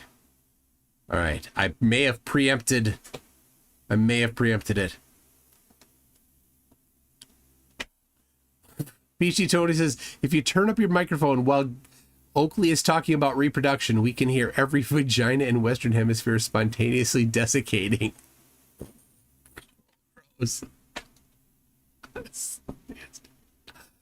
Brandon says, I can't believe you compared Toxic Filth to Nathan. What did Toxic Filth do to you? I'd like to wholeheartedly apologize to Toxic Filth for comparing it to Nathan Oakley. I shall endeavor not to compare you again. That came out of this complete scammer, etc. But anyway, I think that's pretty. Etc. No, you're just wrong in all regards. You didn't describe the process of conception. You're just an idiot. You're not taught what conception is. You utter retard. Just say hello to Brian, because he's probably here to condemn me or tell me I'm doing a really good job. One or the other. It's normally one extreme. How's it going, Brian? Hey Nathan, how are things? Everything's okay. Everything's normal. Oh, jolly good. I'm not going to berate you or compliment you. Oh, I don't know what you're doing. I've only just done. I was hoping you did say bird enough, because I have. I have. But we have got 20 minutes left on this live stream. So, I know your problem with it. That's all I know. I just saw that for a second on there. It's just irritating. He's a con man. Pretty profound. Yeah, but by you, Go on, Neil. By you bringing it out, I'm telling you, it helps a lot of people, because a lot of people are deceived by this guy. it helps a lot of people. A lot of people don't watch this. A lot of people will never hear about it. The only people that's a lot of people that will hear about it is the 507 of you watching it right now. And none of you are being helped by it, though you're being entertained by it. I gotta read his comments. It's sickening, and I understand how you feel. You're giving it your all. You're giving measurements. You're giving facts here, and you're struggling to get freaking subscribers or views. I'd be pissed off too. Well, the game's rigged. I already know that, right? WItspit's part of that game. Did you hear Neil there, the little lapdog? He believes that Nathan is giving measurements. Did you hear that? Right? It's not just Nathan saying Earth measured flat. It's Neil believing that when Nathan says Earth measured flat, that he has just provided a measurement. Neil is gobbling up the Kool-Aid as fast as possible. Yeah. Well, past what you say, that they're resting. That is, I mean, you know, what happens, right? So I think that's crazy. Like all the way through physics, all the way to how we live and like our spirit, if you will. No, this is biology. I mean, ultimately speaking, that's describing physics because that's the overarching umbrella of biology. Conception being part of biology, biology being part of physics, the physical and natural world, the study thereof. That's science. And there's definitely a cause and effect relationship when we're talking about sex and childbirth. But it doesn't change the fact that what WItspit's cock-waffling his way through is the metaphysical conundrum of coming into a spiritual being. Yeah, I can do it too. Yeah? Cock-waffle like a charlatan? Yeah, it's easy. It's all the same thing, which is that there's perfect stillness and then here we are again. This last 3 minutes has been about there being no stillness and the stillness that we have and how you can have the profundity to appreciate the non-stillness stillness. There's disequilibrium. Oh, the disequilibrium now. Is it still or is it disequilibrium? Which is it? Equilibrium or disequilibrium? Cockwaffler, scammer, charlatan, fraud, conman. And these are just words. Tarot card readers give you some hope at the end of the session. I don't know what I'm getting from this. I'm just confused. That it exists within this material physical world. And I am a material girl. Ooh. No, we don't want to hear that. Oh my goodness. I'm sorry you had to hear that little bit. Oh jeez. Let's jump ahead. Why was I timed out? I don't know. Twitwit. Can someone tell me in the chat why Twitwit was timed out? Aaron. So maybe Ron Boston could tell me. Are we done? Is this it? Was that it, Neil? He's so desperate to be done, and Neil keeps pressing him more. I love this. Are you satisfied, Neil? Yeah, you can move on. I want him to get into when he snaps his finger like he's God, but you understand. Everything Nathan said, he's 100% accurate. And I want to back up Neil. I totally agree that Christians who are flat earthers need to hear this nonsense and get off of whatever kind of spiritual New Age. Yeah, new age stuff. There's biblical cosmology. You stick to your Bible. All right. We're jumping ahead here. 156. A little more crying. 156.04. Here we go. Oh, that's 155. I need 156. All right. The bush. This you've got to create a false impression of what flat Earth is.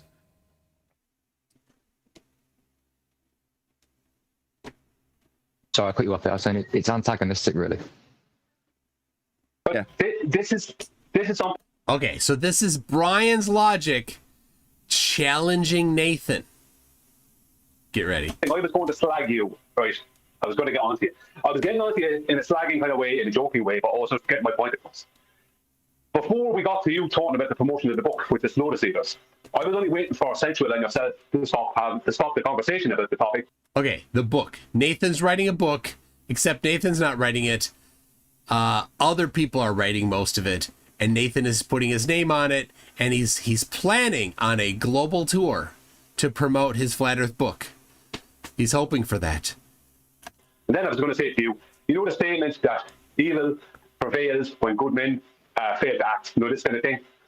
Well, I was going to get on to you and say, you not being bothered about covering more WItspit and not focusing on WItspit, is that exact thing? No, he needs to cover more WItspit. This is the best thing.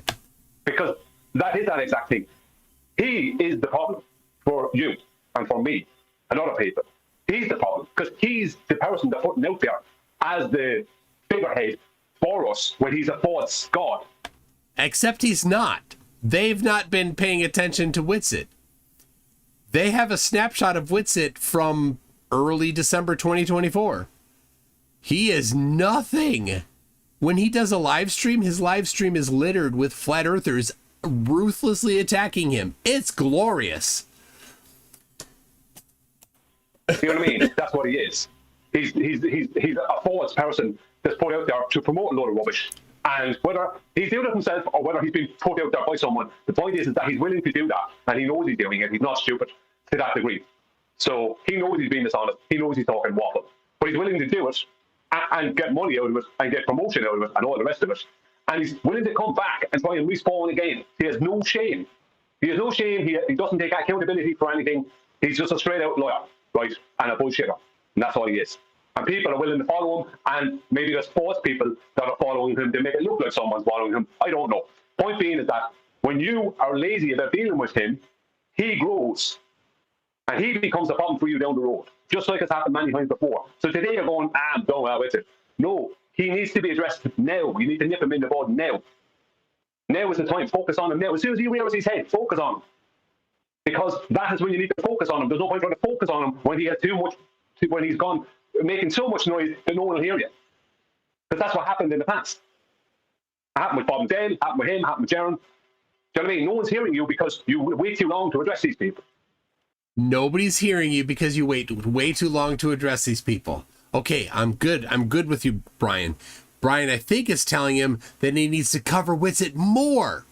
Yes, Brian, you tell him that. Now, you were the only person in here. Oh, yeah.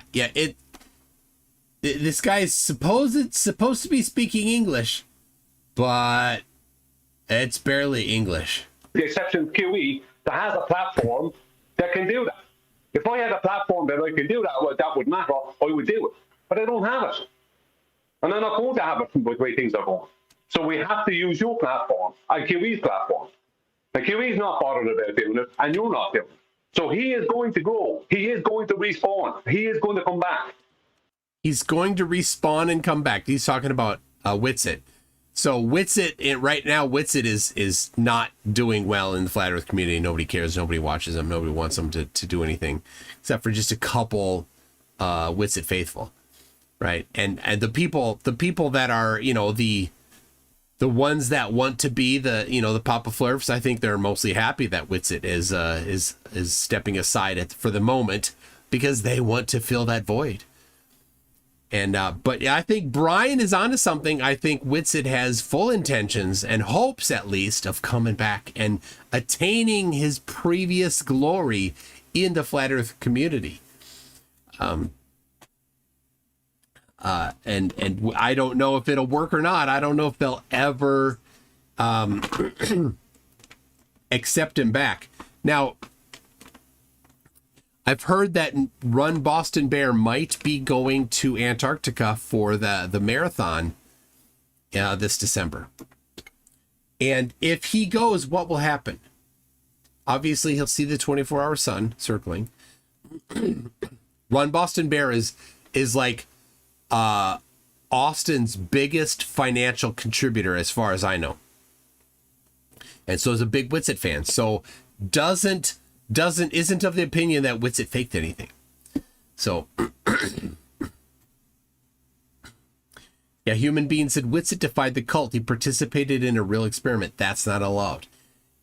Absolutely. Every single experiment ever done to test the shape of the Earth confirms the Earth is a globe. So if you do a real test to see if the Earth is flat or globe, it's always going to confirm the Earth is a globe. So the flat Earth position must always be, don't do a real test. And if you do a real test, then they have to be a shill. They have to be part of the nameless, faceless they. That's a good point. That's a great point.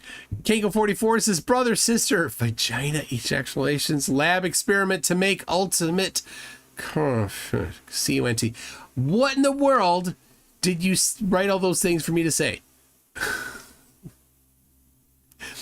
In the Life for $14.99 for 15 Australian says Whitsitt is Cheech and Chong, Nathan is Lex Luthor. Dave's out of here, man. Harnold says maybe Oakley Dokley could sell a microphone to Broyan's Logic so he could stop sounding like he's talking into a laptop from 20 feet away. I don't know if that would help things. The guy can barely speak English. I don't know if a microphone is the problem. All right, how much? Where does this end here? All right, almost to the end of Brian's proposal to Oakley. And he is going to be a bigger thorn in your side than he was in the past, or at least than he is now. And he's going to be a problem because there's no way he's going to be like. If you hear him promoting your book, you know there's something shady going on because he is certainly not on your side. Right. So you need to deal with him. Fair enough. Well, you need to deal with him. It's all about the book. I'm saying you personally, we are all there, we're all part of it. I'm just saying you need to use your platform because it's the only big platform we have. Technically, Kiwi's platform is not even big. So he's talking about Kiwi's platform. Kiwi is Quantum Eraser. Kiwi's platform is even smaller than Oakley. And Kiwi, believe it or not, is significantly more vile and disgusting and crude and vulgar than Oakley. Yeah, it disgusting. I can't believe anybody listens to Kiwi. And of all the irony, these flat earthers often tend to be religious. But it's all just words, right? Yeah. So Kiwi, when first introducing himself, Quantum Eraser, when first introducing himself to Danny Faulkner. Danny Faulkner works at Answers in Genesis, a young Earth creationist organization, and Danny Faulkner has written a book refuting flat Earth. Okay, so let's get that straight.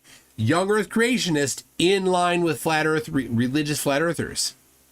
Refuting flat Earth, not in line. So they take a lot. They very much don't like Danny Faulkner because his position lines up with theirs a little bit and then completely diverges away from it. So when Quantum Eraser first introduced himself to Danny Faulkner, he tried to play the I'm a good religious boy card. But oh no. He's not. All right, I think there's just a little bit left. Small. It's small. Do you know what I mean? Yeah, I'm not disagreeing with you in any way. I completely agree. I think that's it. He fell asleep.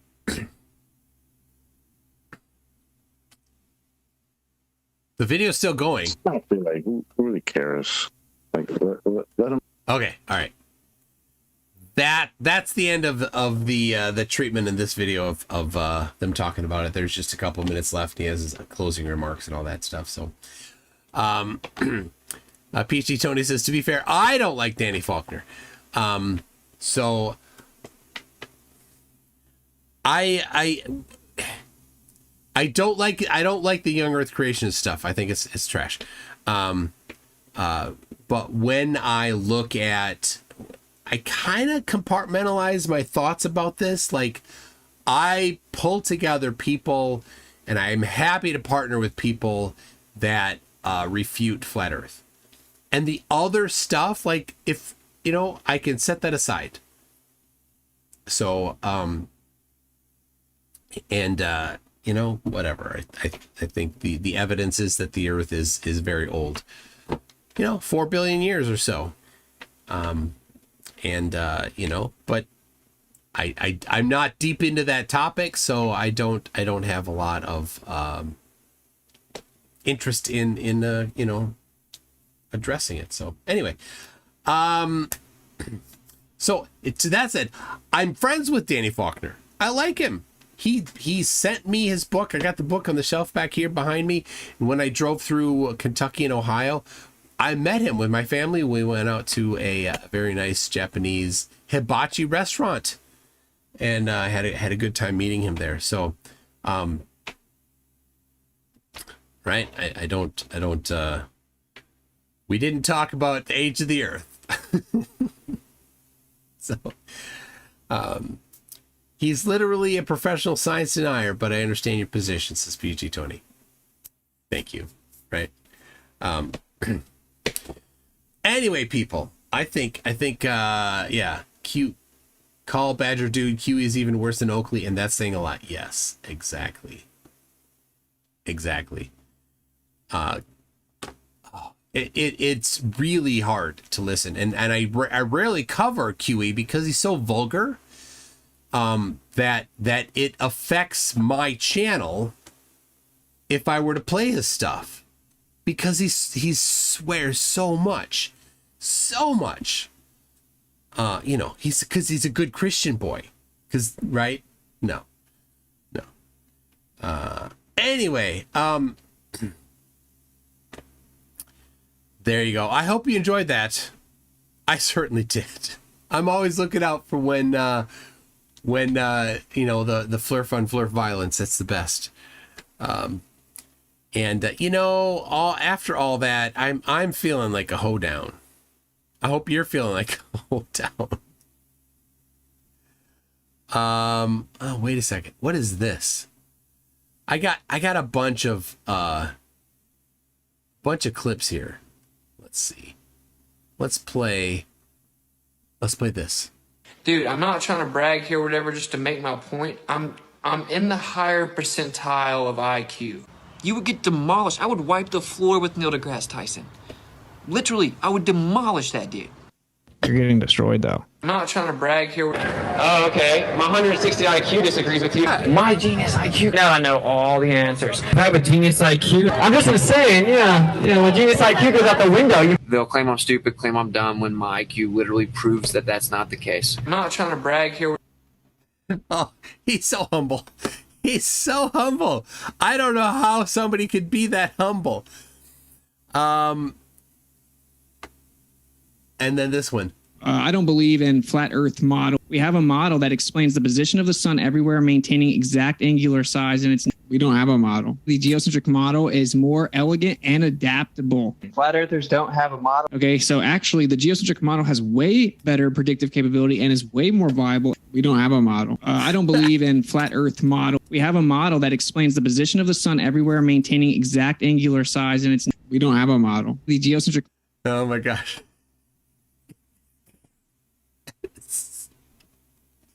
He seriously, like, he has a model and it works perfectly, though he'll never provide it when he needs it to work perfectly. And when people are like, hey, can you show us your model? Oh, I don't have a model.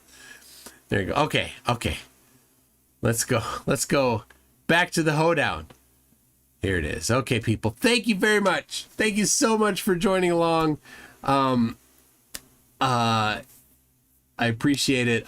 Philip Barry SDA says, do you watch any Professor Dave's debunks? Yes, I do watch many of his. Not all of them, but some of the bigger ones. Definitely the ones where he addresses flat earthers. The Terrence Howard one was fantastic. I watched the Sabina Hassenfelder one, not maybe both. I watched both, yeah. And I'm with him on that. Sabina is in an ivory tower, I think, and is not interested in getting feedback. She's a bit of, she's critiquing the ivory tower academics from her ivory tower.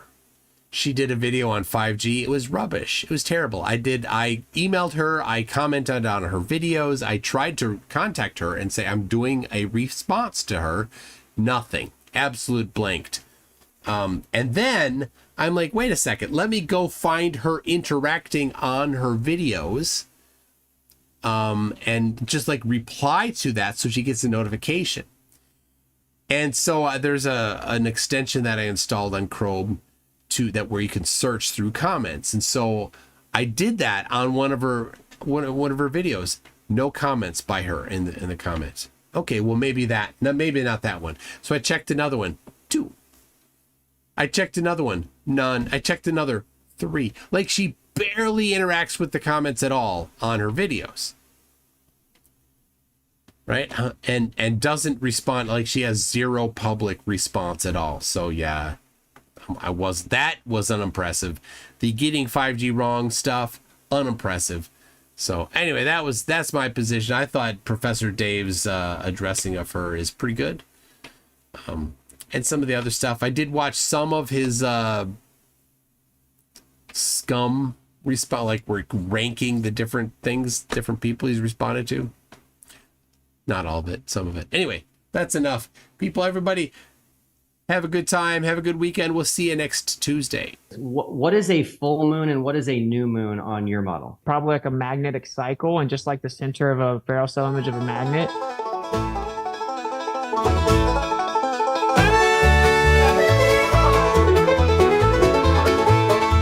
I think it's probably like a magnetic cycle, just like the center of a ferrocell cell spiral.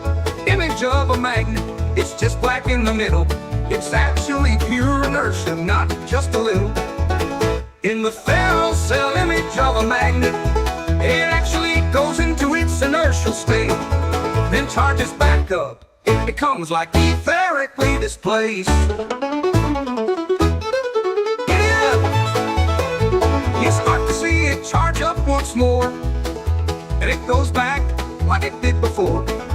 Once it becomes like etherically spaced, you see it charge up and take its place. Oh, shucks. Ain't that so? That's how moon phases work, fam. Pass the dresser. In the magnet's heart, centrifugal divergence flies. Centripetal convergence pulls. But fine all science, etheric whispers sing. Light and shadow blend. Magnetic cycles spin. Raccoon. Where physics seems to end. In the ferrocell cell image of a magnet, Tambourine guy. it actually goes into its inertial state, then charges back up. It becomes like etherically displaced. Yeehaw! Grab your partner, swing around, magnetic cycles up and down. Either song in the air, hillbilly science everywhere, cause it's like etherically displaced. Yeehaw! Yo, belly on up to the WItspit word salad buffet. Who has light vinaigrettes?